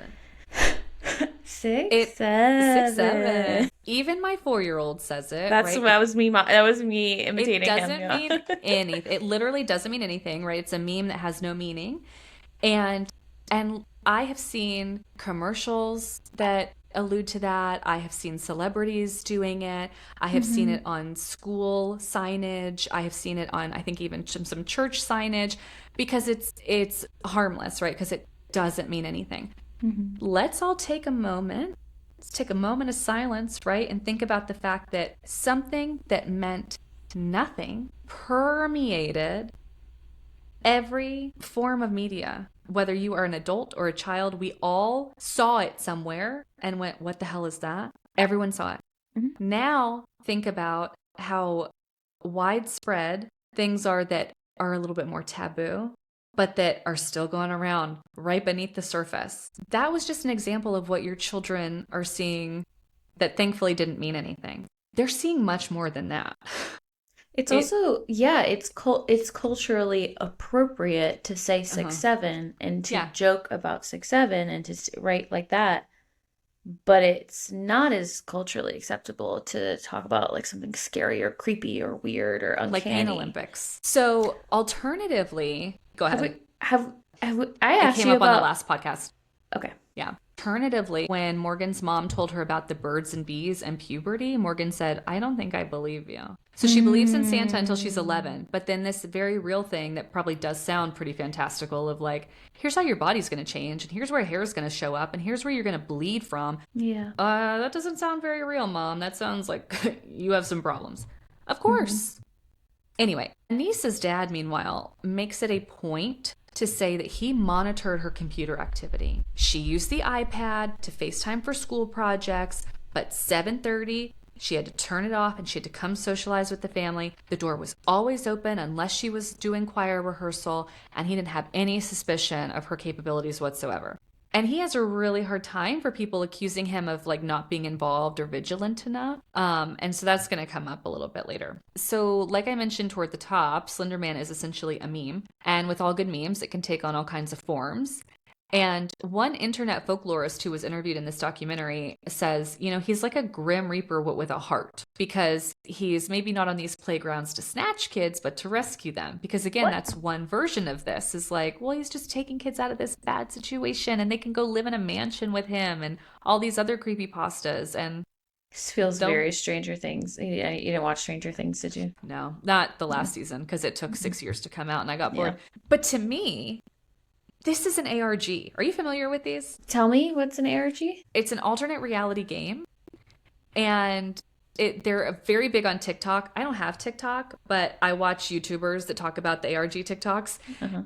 And they're some of the time, very well made, because it's this idea of like, okay, is this TikTok like documenting something real that's happening with this person, or is this a game? And it's fun. It's fun for me. It's fun for me to watch these that are very well done and very creative, because it's like, wow, maybe this person really is time traveling. Maybe this person really is. Oh, I don't know. I have no idea what you're talking about. You've probably seen these at some point and may not have even known it was like part of a series. Wow. Okay. Because there are some where it's like, I'm trapped in the back rooms and I've been here for, a year, and they'll like take you on a tour of where they are. And, or, I think I'm experiencing cult stalking, and they'll like walk around their house and find like creepy things that look like sacrifices. And it's so well done, but it's a game. It's an alternate reality game. There's a whole storyline, but of course the creator keeps up the facade so that even if people are commenting, they're like playing along with it. So if they're like, well, hey, have you reached out to the authorities about such and such? They would respond as if they had. It's immersive. It's a game. But again, it's fun because there's this manufactured fear that you have, because there's the solace of knowing it's not real. And I could branch into a whole other discussion that we had here in the One Taste episode that we just did about, hey, heads up, your kids have probably seen beheadings and rape at this point, and you have no idea. Because Morgan's mom said it's like she was living a whole other life in her head that no one knew about. And I would be remiss not to mention, by the way, that Morgan's mom seems also very unemotional, considering that this interview was happening 2 months after the stabbing. I'm not saying it makes her a sociopath. I am just observing that she is also very unemotional, which then makes it seem way less weird that Morgan's also very unemotional. Definitely. I'm just putting that out there. Yep. But let's get into this, and I think you and I can probably soapbox here a little bit, because they look at Anissa, they being the documentary filmmakers, they look at Anissa's watch history on Google, like in Google circles. Remember that? And she has everything from PewDiePie videos to a mom and her son buying a live mouse for their kitten to eat on camera. And she comments on that, which is like, they showed clips. I didn't even want to see the clips. And she comments on that and says, quote, "I love how Zeus beats the mouse to death." Weird. There's also a YouTube video called "Are You a Psychopath? A Simple and Real Test," which of course is like 10 questions, and it's absurd because this is YouTube. That was going to be one of my questions. Okay, holding on to that. And she responds with, quote, "Officer, cuff me. I got the right answer." And then there's another one called "Are You a Sociopath?" But the title is "Sanity Test, Are You Crazy?" And she comments on May 9th, 2014, just like a couple weeks before the stabbing. She comments, quote, "LOL 18. Yes, they're coming to take me away. Ha ha ha." And Jerry, do you remember? I had locked this out of my brain, and then they showed fucking clips of it, and now I'm back and I'm enraged again. Oh no. Do you remember that content creator that it would be like the video would be named like some sort of recipe, but then the actual video would be him like slamming a fish against a wall and like covering it in edible stuff and chemicals and then microwaving it and then shoving it down the toilet? Do you remember this? No, I never saw that. I did. It was fucking everywhere. That's terrible. I'm still chronically online. I'm on YouTube all the time. Thankfully, that left me a long time ago. But that video came up as recommended no matter what I watched. And people shared it and people thought it was so funny. It made me ill. It still makes me ill. Yeah. Anyway, she comments on that one too and is like, "LOL, I wonder what his plumber is thinking right now." And there's another video with an animated clown that says, "Why do you stick a baby in a blender feet first?" So you can see the expression on its face. Mm-hmm. And she comments, quote, "Why did the baby cross the road? Because it was strapped to my bumper. Ha ha ha ha ha." Mm-hmm. And then there's more kitten videos. And then there's bunnies eating raspberries. And then on a video of a whale at what looks like maybe SeaWorld, she comments, "That poor baby." So I'm conflicted in all of this. So many thoughts, yeah. Because I was also once a kid. Yep. And I remember seeing a lot of this stuff. I probably also took some of those quizzes because to me it was silly, right? Now, granted, I wasn't leaving the kind of comments that she was leaving. I wasn't watching the full videos of like a cat eating a mouse. But I can't look at that and go, clearly she was deranged. I bet you that I think a safe guess would say 75% of 12-year-olds have that search history. That's what I think too. Yeah, I think that is an easily at this point, for sure. Yeah, that's what I think too. And don't forget, 2014, I mean, gosh, just past the like 2 girls, 1 cup stuff, you know? I mean, like this is, and again, parents, if you're listening and you're like, what are they talking about? What's happening? You have no idea the horrible shit that your children have seen. I promise you. The way that it cannot be overstated that if you think that your child is not watching or reading things that are developmentally inappropriate, you're wrong. You're just so wrong. You're just wrong. And it does not make your child a criminal. It does not make your child psychotic. But just pay attention and wrong. Be curious. Yeah, you just have to accept it. It's just part of it. And even though Anissa's dad says, you know, I monitored her watch time, her mom says that once she got the iPad, she watched a lot of stuff on there and it was kind of an excuse to be away from the family. Mm-hmm. So my eyebrows raise a little that I'm like, hey guys, it's totally cool if you feel like you let your kid down, but let's tell the same story. Because I don't want to blame him for anything, but I will be honest here that as a parent, I am judging him as a parent a little bit because I do not buy for a second that the door was always open. I do not buy for a second that they never caught her looking at weird stuff. Mm-hmm. I just don't. Yeah. So that's just my honest take on that piece of this. Something that I've always thought was that Slender Man is sort of like a Temu version of Jack Skellington, appearance-wise. So true. And actually, Anissa looked at a lot of Jack and Slender illustrations of them, like, being friends and stuff. Oh, fun. Yeah. Not fun. Funny? Yeah. Listen, Slender Man is not the bad guy here. I know, right? I'm like, I keep catching myself being like, oh, and then being like, oh. Whatever. But, I mean, and he even said that Anissa showed him, like, look at this. It's like Slender Man and Jack. And he just didn't think anything of it. But he also mentions that his other child, a son, who's in 5th grade, would be given an iPad from the school that year. And he just had such a problem with that. And he fights the school a lot on this. But for the parents listening that are not super tech savvy, please understand there are so many groups and forums that help you learn how to lock down your child's devices, how to set time limits, how to go back and check what they've done or what they've accessed. And let me tell you, they will jailbreak it. And they will, but also if you have conversations with your child, yeah, and you can build enough trust that perhaps maybe they'll just tell you if, like, hey, I saw this and I didn't want to see it and I don't know what to do about it, or this got shared or whatever, that's even better. But if that's not an option, and if your kid isn't capable of jailbreaking something, there are so many resources out there. Yeah. But please talk to your kids. Let them feel safe coming to you with things that they saw. Because again, I know I've seen things I wish I had never seen. Jerry, I'm sure you have too. Oh, yeah. And I'm glad that I had parents that I felt safe enough at least to be like, I don't know what to do with that. Yeah, and I think just, I won't go too far into this, but while we're here, I think it's important to note that grounding them in the fact that even though it is normalized, it is not normal, I think is very important. And simply sharing, this is what I talk to parents about, is like, talk to them like they're an adult. Talk to them like they're on your same level. And also, they're more of an expert about this than you are. Yes, that's the truth.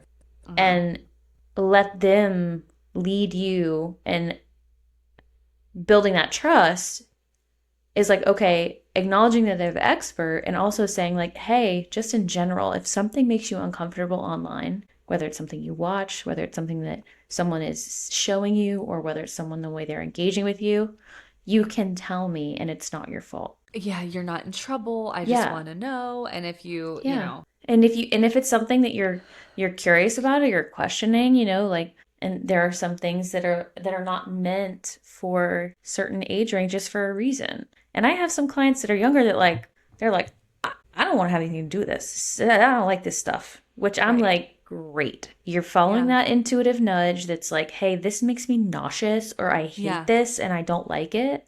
Yeah. And I do tell my parent when I see something that I don't like, and I'm like, yeah, keep following that intuitive nudge because it's what's going to keep you safe. Yeah, absolutely. So anyways, that just kind of ties in with the overall general desensitization of everything. And it's really getting kids completely discombobulated and disconnected from their intuition and their safety buttons, So anyway, that's my spiel about it. Well, thank you for that spiel. I liked it. So both Morgan and Anissa are charged with attempted first-degree murder and would be facing at least 65 years in prison if convicted. So they're tried as adults under Wisconsin law, because Wisconsin law states that if you committed a crime over the age of 10, you're tried as an adult. You're joking me. No, that's why when earlier you were like, because they can't be tried as adults, and I was like, well, that's insane. So they're tried as adults under Wisconsin law, but of course, their attorneys want them tried as children, meaning that they would be let out at 18. And because the judge hadn't yet ruled on how they would be tried, when court starts, all this footage is like neck down, because if they are tried as children, you can't show their face. If they're not, then you could. So at the time, a lot of footage that you'll see is neck down, and that's why. Okay. But they are ultimately tried as adults. So yeah. So I have questions for you, because there a myriad of attorneys that testify. Morgan is diagnosed with schizophrenia, unspecified, 295.90. What does that mean? Wait, how is she diagnosed as schizophrenic? Wait. She's diagnosed with more than that. She's diagnosed with schizophrenia, unspecified, 295.90, oppositional defiant disorder, 313.81, and asthma. I'm not curious about the asthma. Okay, so it's not even possible to diagnose someone as schizophrenic before the age, or any kind of like schizoaffective. What if one of your parents is schizophrenic? Doesn't matter. If you're below that doesn't even I don't even understand how they could possibly diagnose someone under the age of 16. I think it's like 15, 16. I know for sure you can't be diagnosed at the age of 12 as schizophrenic. You can have ODD, which is oppositional defiance disorder, which gets overdiagnosed. It's like the new ADHD at this point. Yeah. It's pretty much if you like live in poverty, you have ODD. You know what I mean? Like it's, because it's becoming synonymous. They'll just slap it on there. Yeah. Oh, you have behavioral issues. Yeah, maybe you don't get 3 meals a day. Of course of course you're mad and you're upset at school. Yeah, no, you can't be diagnosed as any personality disorders under the age of 18. You can't be diagnosed as schizophrenic with schizoaffective under the age of 16. I'm almost positive it's 16. I'll double check myself, but I know for a fact. Because my limited knowledge is that typically schizophrenia isn't diagnosed until like your early 20s. Yes. You can't, textbook cannot diagnose someone. Well, so then what does that mean? That early. With schizophrenia, unspecified, 295.90. Is that 295.90? No, 290. Okay, when you have a diagnosis and there is it's called an F code after. That number is what you use, the insurance uses as like the diagnostic coding for it's like for your diagnosis. So that's the code that is then universally acknowledged as the diagnosis. That's the diagnosis. It's called an F code. Thank you. Because they kept saying these things. And I was like, what? Is that like on a scale of 1 to 100? She's 295. Yeah. Okay. So this is while rare in children under 12. Okay. So I guess early onset before the age of 18 is less common. I've literally never heard of anyone being schizoaffective is much more. Okay. I'm going to briefly cover this I feel like this is important. Go for it. Schizophrenia diagnosis has to be in a pattern longer than 6 months. So the challenge with folks who are going through any sort of like court cases or anything like this is that you cannot diagnose someone if they are in treatment for less than 6 months with schizophrenia. Well, pause right there. Because in the 7 months that it took for this case to go to trial, they were not in any sort of facility. They were in county jail receiving absolutely no mental treatment. If they were not being monitored by anybody who, if they weren't having consistent evaluations, then okay. Maybe they were having, let's give them the benefit of the doubt. They were being interviewed a lot by a lot of psychiatrists. If they were having any psychiatric evaluations and to be diagnosed with schizophrenia, you have to have a pattern of more than one episode. It's like you have to have multiple episodes within a 6-month time frame. And I mean, that could be, depending on the type of schizophrenia, and they just recently changed it. Anyways, the DSM is going to be irrelevant in 5 years. Mark my words. It's going to be thrown out. That's just, they're going to hang on to it for insurance purposes, but things are going to get really wonky here it's already starting to unravel, but in the next few years, it's definitely going to ramp up.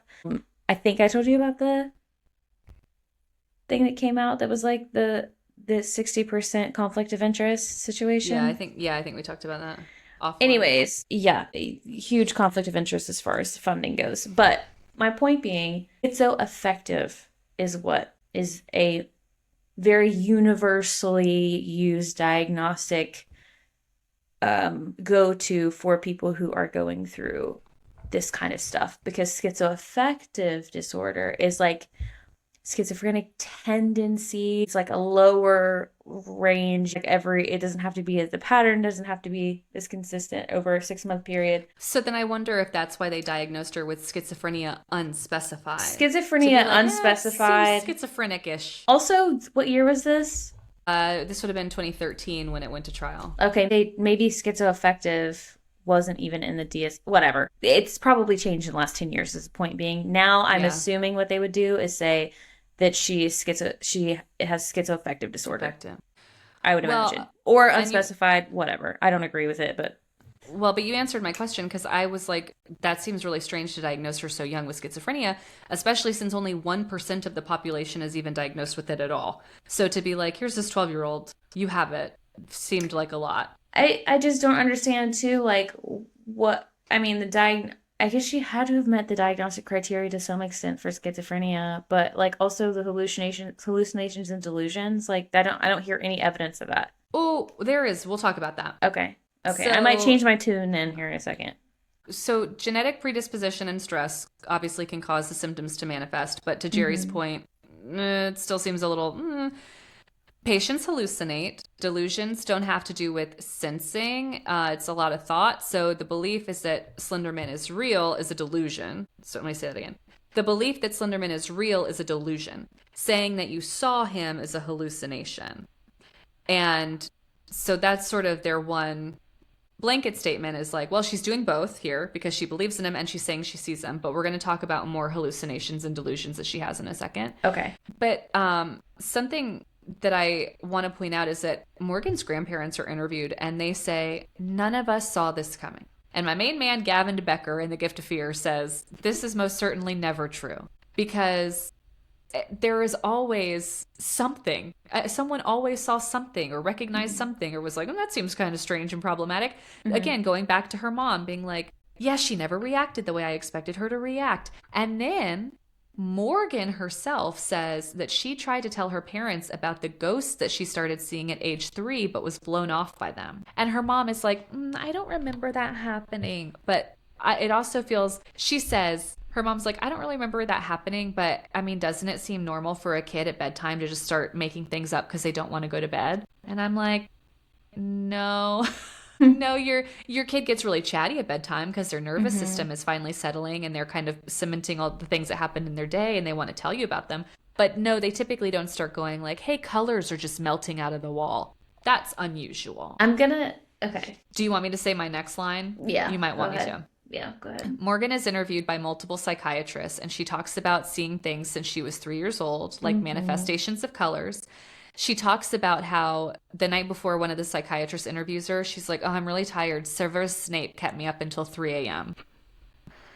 And she tells one that she's not really worried about potentially having a long prison sentence because no matter where she is, she'll use her Vulcan mind control to make herself be somewhere else or just feel something else. She also says that her primary concern is still for Slender Man and that she needs to continue pacifying him to protect herself and her family. Now you may share your thought. Okay. This is gonna be one of those times where I'm like, if I did not know that this child actually stabbed someone, this would be like kind of not necessarily run of the mill, but it wouldn't be like so far out there. I'd be like, yeah, I've talked to, I couldn't tell you how many preteens that, or like children that are saying things that are so like that they contain magical powers or that they see things. I'm not kidding, Heather. And we can tie this to other stuff. And this has kind of been rattling around in the back of my mind for a long time. And I've just not really ever, I guess, one, talked about it or known when it was really appropriate to even bring it up into like clinical spaces because I think it would be met with like crickets.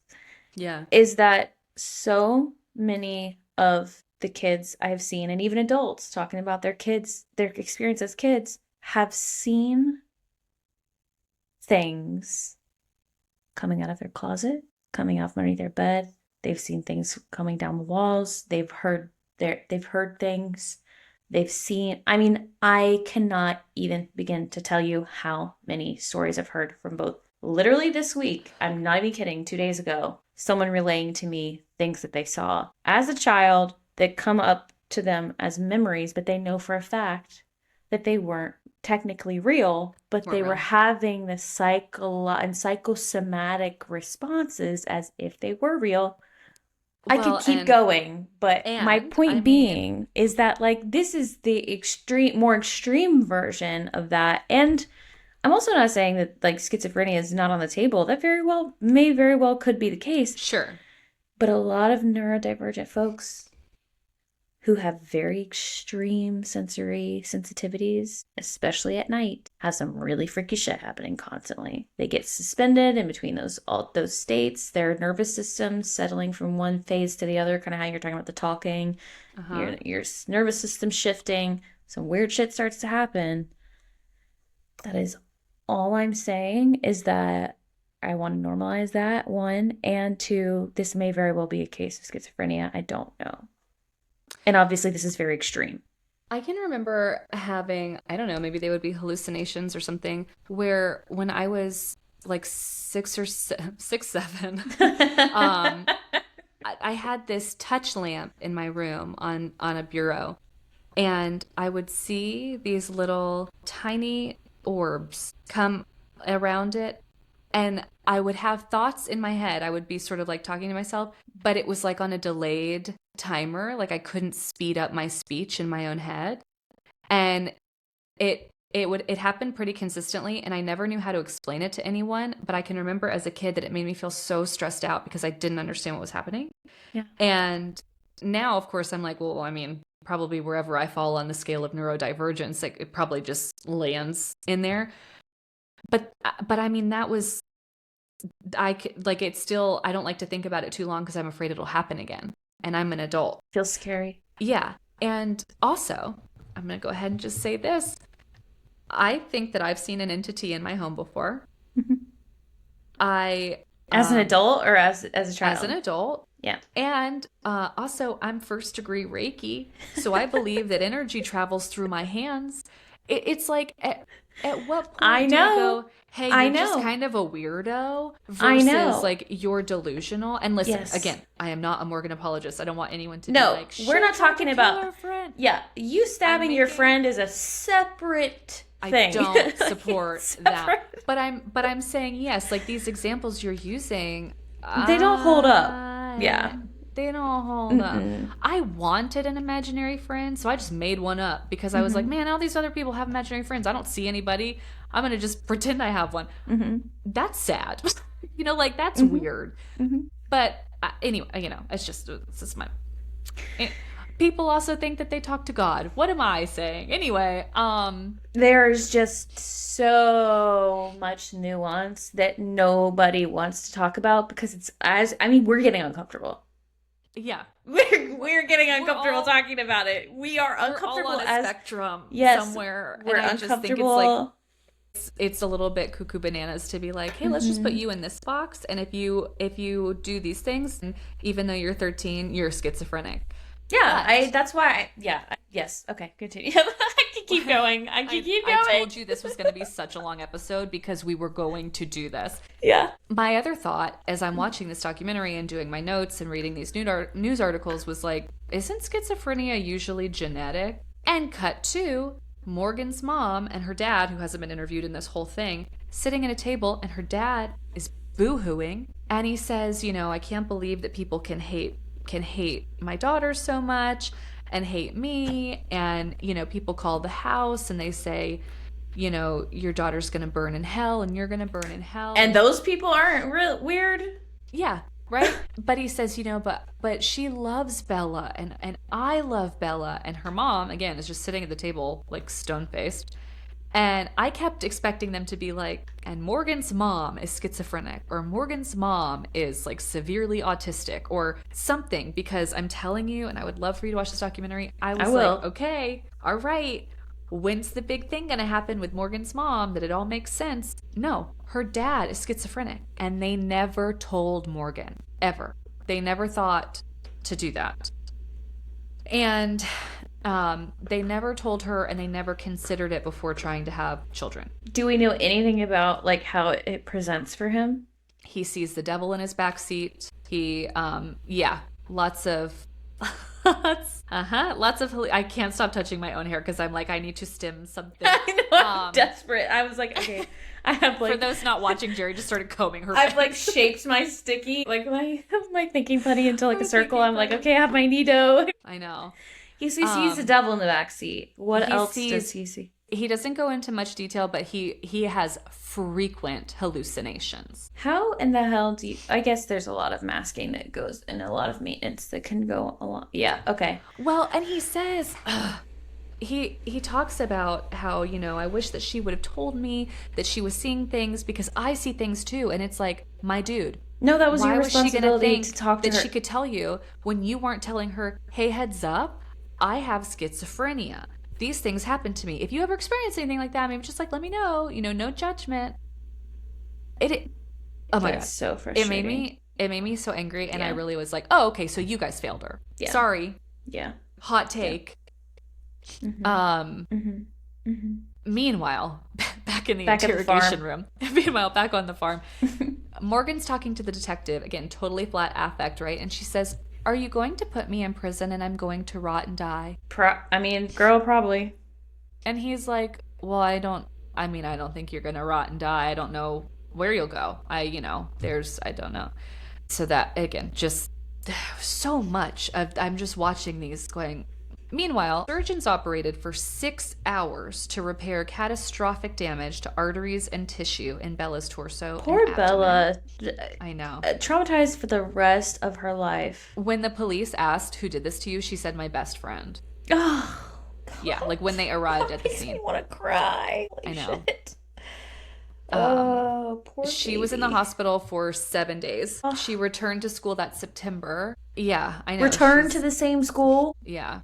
And the detective who interviewed Anissa testifies, and they ask if, I think it was Anissa. They ask if Anissa had an opinion on what should happen to the girls. And she says, well, Morgan should go to jail for life, and I should go to jail too, but not for as long because I didn't actually stab her. I just stood there and watched.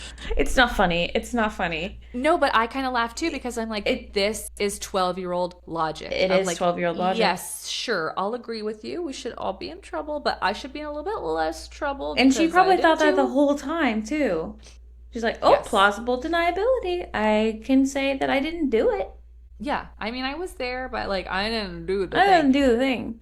Even though they planned all these different ways to do it, and it was just sort of it was literally a game time call to be like, you're going to do the actual act. It was not like all along Morgan would do it. They were going to do it together. Mm-hmm. In a 2019 interview, Bella said that obviously, like you just said, she still carries trauma from that day. And she sleeps, her life.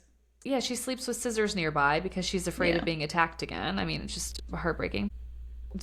When the police found the girls, I said that I thought that they found them by like a gas station. It was a furniture store off Interstate 94, but the knife was still in the bag. They told police that they were heading to Nicollet National Forest, which was 200 miles away, because that's where they said that like the Slender Mansion was, and that's a 5-hour drive. So the fact that they thought that they could just walk there is, again, like, there's no reality here. No. And yeah, I mean, so also would also like to note that their literal brain at 12 years old, depending on neurotype, you don't have the ability to assess your risk. A percentage of it. You don't have, like, your amygdala is basically non-existent. You have no prefrontal lobe. Like, you're working with very minimal stuff here.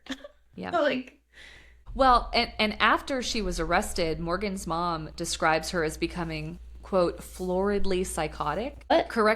I don't know what that means. Correctional staff reported that Morgan talked to herself frequently. Hello, who else are you going to talk to? Yeah, especially in a psychiatric facility. She pretended to be a cat. I know adults that, who doesn't. Have you ever heard of a furry? Yeah. No, well, yeah, I mean, she's like 13 at this point, and kept ants as pets.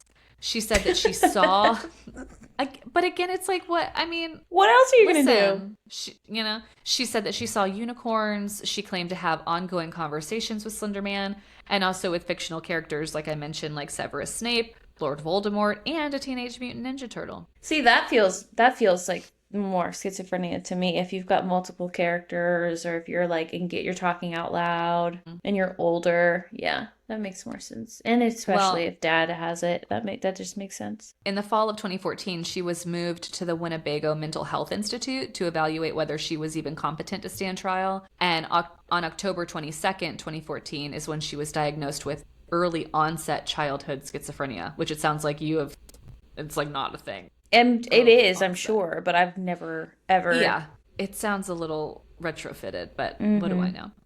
That's the right word I Um, was looking for. Retrofitted. Yeah, definitely. so this is important. Her treatment was inconsistent for nearly 20 months. There was inadequate medication, there was erratic care, there was no stability, obviously, because she was waiting in one place, then she went to trial, then she Yeah, went they put somewhere her in a else. regular jail for 20 months, you said. That's Yeah, first I think it was exactly what you're 7 supposed to months do while with it. waiting, but then like the Okay. duration of everything, it was still totally, there was nothing stable about it. Because yeah, like I said, while the girls were awaiting trial, which I think was about 7 months, they were just at a county jail receiving no mental health support. And so it wasn't until late 2015 that she began a consistent long-term antipsychotic regimen. And that's when clinicians reported that she began showing signs of guilt and remorse. Yeah. So in 2016, she was returned to jail to await trial. And even while medicated, her mental health deteriorated again under the stress of incarceration. And so during proceedings, she was sent back to the Winnebago hospital. So again, it's just this like, there's no stability, it's back and forth.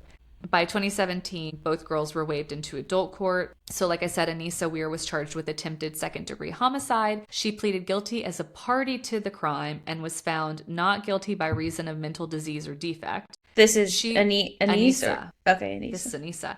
Okay. She received an indeterminate sentence of up to 25 years, with at least 3 years confined in a forensic psychiatric institution and supervision until age 37. Yeah. Morgan faced the more severe charge, which was attempted first degree intentional homicide. She accepted a plea agreement, pleaded guilty, and was also found not guilty by reason of mental disease or defect due to her early onset schizophrenia diagnosis, but she received the maximum commitment, which is up to 40 years in a state forensic psychiatric institute. But again, we know that then that shifted and changed, and then she escaped, and then she was found. But in 2021, Anissa stood in court at 19 years old and read a letter, and she said that she was very sorry and deeply regretful, not just to Bella, but to her whole community. She said that she hated what she did on May 31st, 2014, but after years of therapy, she no longer hated herself for it. On July 1st, 2021, a judge ordered her release, and state officials were given 60 days to build a conditional release plan, and she would remain under supervision again until age 37. She, of course, was not to have any contact with Bella until 2039, and her internet use was restricted and monitored, no social media, court mandated psychiatric medication, regular counseling, and she was required to live with her father while under supervision. And in 2023, the GPS requirement was waived. But again, Morgan's path looked very different because in Oh, this is all 2020, Anissa. that Okay. was Anissa. So in Okay. 2020, she tried to have her case retried in juvenile court, and it was denied. And her attorney argued that the charge should have been second degree instead of first degree, and raised issues about statements made before the Miranda rights were read. But the Wisconsin Supreme Court declined to review the ruling. I just don't think that he would have had a case anyway, because they talked so much about the premeditation Mm-hmm. that I think before or after, In early 2024, at 21, Morgan petitioned for release from Winnebago. A judge denied it that April. Then in January 2025, the court agreed to hear her petition after 3 psychologists testified that she made significant progress. And around that time, it was reported that Morgan had come out as a transgender man. And I am not sure how true or accurate that is, which is why I referred to Morgan as a female throughout this whole story. It was not to be disrespectful. I just didn't see any other claims of that anywhere. But I did want to, again, brief soapbox moment. I hate this narrative that if you're trans, you're mentally ill and therefore you're dangerous. And anytime there's a connection, it's the first thing that people jump on.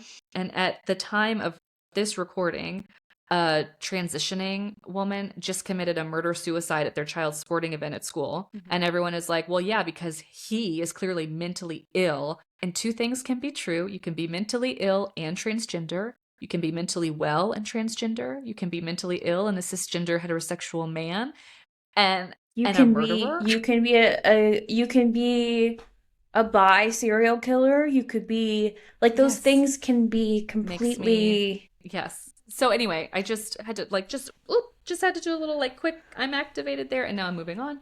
Was there Um, ever a name change or like an official? no, which is why I didn't continue with it. Okay. So again, I not, it was not to be disrespectful. So Does is the Morgan still go by? Do we know by she Morgan, yeah, her? because even in the, it's what it seems like, because even in the body cam footage, which was even more recent than that announcement that was just sort of in one source, Mm-hmm. she doesn't correct the officer in any way and doesn't say like I'm trans or anything like that. So I don't Okay. know. So just as Super that important note hearing, though to yes, acknowledge that. That's a very important. Yeah, just to. yes. Mm-hmm. So as that hearing approached, it was abruptly canceled a year ago, February 2025, because new allegations surfaced that she had engaged in violent communications with a man outside the facility, which I think is actually that transgender woman that she was with, Mm-hmm. and had read a book with themes of sexual sadism and murder. Her Mm-hmm. attorney denied any misconduct, and the psychologists maintained their opinion that she was stable enough for release. And this is why I asked at the top what sort of impact media exposure can have. What I'm just really confused is how. So she got. Okay, so Morgan got switched from a forensic psychiatric unit to the Winnebago house. How did that happen? It seems that it was just the psychologist. She kept, I think her attorney kept intervening and saying like, hey, we need to lighten up things here. And that was how it was agreed that like, okay, but there's going to be an ankle monitor and there's going to be supervision and there's going to be all this around the clock stuff, because she never made it to Winnebago. She was already had that ankle monitor and everything before she went there, because that was when she escaped.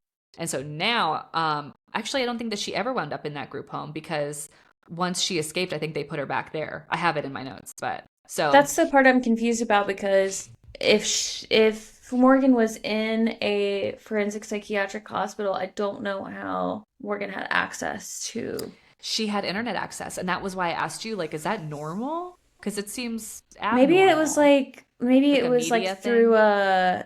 like they have like courses or classes or like you get computer time or whatever, but I mean, you know what, it's not so weird to think that they things are unmonitored. And God, we could spend a whole episode on how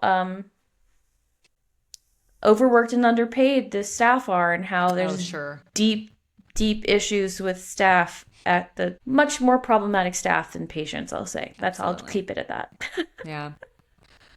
Well, and that hearing was rescheduled, and then it was pushed again, and then finally on July 17th, 2025, a judge signed a conditional release plan, and that was when that decision was made that she would be in a supervised group home. She would remain under supervision until 2058. She would undergo periodic reevaluations, Okay.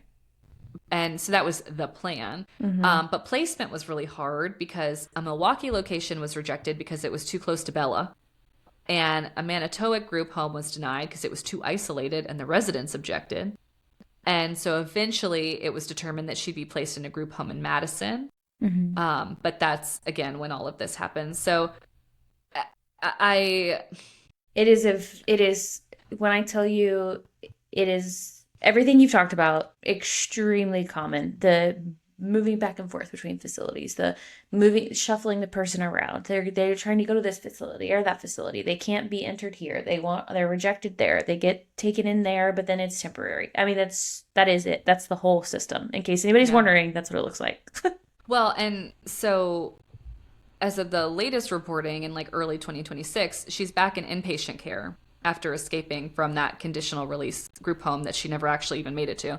Mm-hmm. And authorities and a judge moved to revoke her release and return her to a psychiatric hospital rather than let her go to that group home. So, but something else that I wanted to talk about, and maybe I should have put this in a different spot, but you were talking about how, what the psychiatrists were talking about on the stand didn't really seem like enough to go, oh yeah, she's got schizophrenia or whatever. But in terms of signs, and then also why I asked, like, how young is too young? Like, when can you start saying, hey, I think my kid needs help?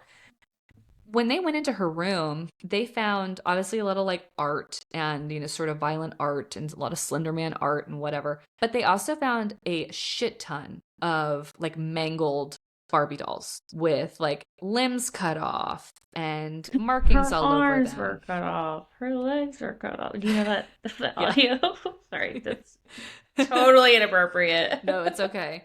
Um, but I Mutilated know. Barbies. And Okay. so I've heard that, a lot of times when children do Mm-hmm. things like that to dolls, it's sort of because that's a reflection of how they see themselves. But I'm also curious if there's, again, I think if I found that in my kid's room, I would be like, hey, are we cool? That's What's deeply up? concerning. Yeah, as a parent, I think so yes. too. Yes. And this is where it's just so hard for me to listen to her parents be like, how could we have ever have thought anything would happen?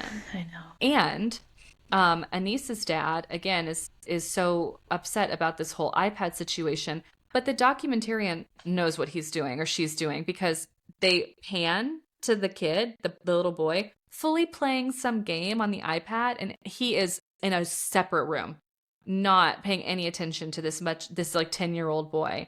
And so again, it's like, hey, it's okay if you feel some guilt. It's okay if you feel like you didn't do enough, Yeah. but We're just getting a taste of whatever their internal cope is. yeah, and like you're the parent here, you can take it out of their hands. I Yeah. mean, you can remove it from their reach. But Mm-hmm. yeah, so that's my whole story Wow. of You knew it was gonna the be a long one. actual event. I knew it was going to be long. The Yeah. actual event and then her more recent Mm-hmm. escape. Mm-hmm. Um I have so many. yeah. I mean, I took notes the whole time. There's so much. There's so many different branches to travel down. I totally see how it just went on completely to the wayside. People probably didn't take it seriously. No, and the creepypasta community even had like a big fundraiser for Bella because they were like, "Hi, we're Yeah. not we're not all out here like, hey, we should be Yeah. like trying to murder people." Mm-mm. Um, And and storytelling can be so healing. Like there's so many times where we use storytelling and weird online shit to help tell that's stories or whatever. that's the thing. I mean, it to me sits as this part of the internet that it was fun and creative and it was hit or miss, right? Like not everyone Mm-hmm. really had a slam dunk, but it was Mm-hmm. nice to be like, this was something that someone came up with, or that someone ripped off of someone that came up with it, or whatever. But it wasn't Yeah. AI generated slop and Right. just and so I have an appreciation for it and what it is, and for better or for worse. But why Mm-hmm. I had asked you about the um like shared psychosis or whatever that other thing was, is because that's what they wound up diagnosing Anissa with, and saying that basically if she had never met Morgan, she would have never committed a crime. That's bullshit. Yeah, I think that's absolute bullshit. yeah, I even looked that up, and first of all, I never heard that before. I do think it's important to note that I know I kind of mentioned this a little bit earlier, but the difference between forensic psychology and clinical psychology is that clinical psychology, I did want to put this, I do want to make this very clear. Like the difference between sociopath, psychopath, and antisocial personality disorder. yes. So I took a bunch of notes just to kind of, I guess we can kind of bookend this. But so the terms sociopath and psychopath are not have no clinical relevance. And I know you know this part of like that those aren't used. And this is for the audience of like those terms are not used in clinical settings. They have no clinical relevance. They're not in the DSM, and they're specific to forensic psychology. So forensic psychology is what profilers use. It's what law enforcement uses. That is the context of more Criminal minds jargon. related to crime and not someone's actual psychopathy. So, okay, the term psychopath, I didn't actually know this, but it was popularized before the term sociopath. So psychopath was popularized in forensic psychology, and it mostly survives still in research. But it's still not talked about a whole lot. But that's the only time you're ever really going to see the term is in research. Hmm. It's basically a personality construct that forensic psychology uses or did use historically. So sociopath is both of these are very stigmatizing terms, and they're obviously very flippantly used and very like, sociopath came later on, 20th century, and it's meant to emphasize the social and environmental causes, and it has never really had a consistent clinical criteria and has never been involved clinically, and it has mostly completely fallen out of a legitimate research space. It's not really used anymore except for in pop culture. Interesting. Huh. And again, I said this before, but just to kind of like circle it all back around, the clinically relevant terms you would use would be, for this type of behavior, would be antisocial personality disorder. And for someone to be diagnosed with that, they have to, again, like I said earlier, be diagnostically very pervasive and consistently disregarding and violating the rights of others. There's an impulsivity, a lack of remorse, a recklessness, repeated unlawful behavior, impulsivity, manipulation. Yeah, so that's just a quick little breakdown of the differences. And clinical psychology will use a diagnostic criteria that would be personality disordered. And that is clinical. Sociopath, psychopath is more pop culture and forensic psychology. And it gets kind of confusing. Yeah, for sure. Especially since so many of us, myself included, that don't know really the ins and outs of it, just throw them around. So yeah, well, it's because it's thrown around it just is thrown around for us too. And I really do think it might be helpful one day to actually have an entire episode around the use and the stigmatizing and, what is a forensic psychologist? What is their role? Profilers, cops, how is it used to oppress people? That's a whole other thing. But anyways, just want to kind of break that down a little bit. But this was great. Yeah, I like I said, I knew it'd be lengthy. Yeah. It's almost midnight. I know. The story itself is again, like, it's pretty concise. They lured her in there. They did this to her. Thankfully, she survived. But the background of it and the psychology of it and the reason that it fits in with our podcast so well, I knew that we would be chatty about. So thanks everyone for bearing with us. Maybe I would have had to have broken this up across listens. So thanks for sticking it out. You paused and came back. I totally understand. But yeah, thanks for rejoining. All right, bye. Bye.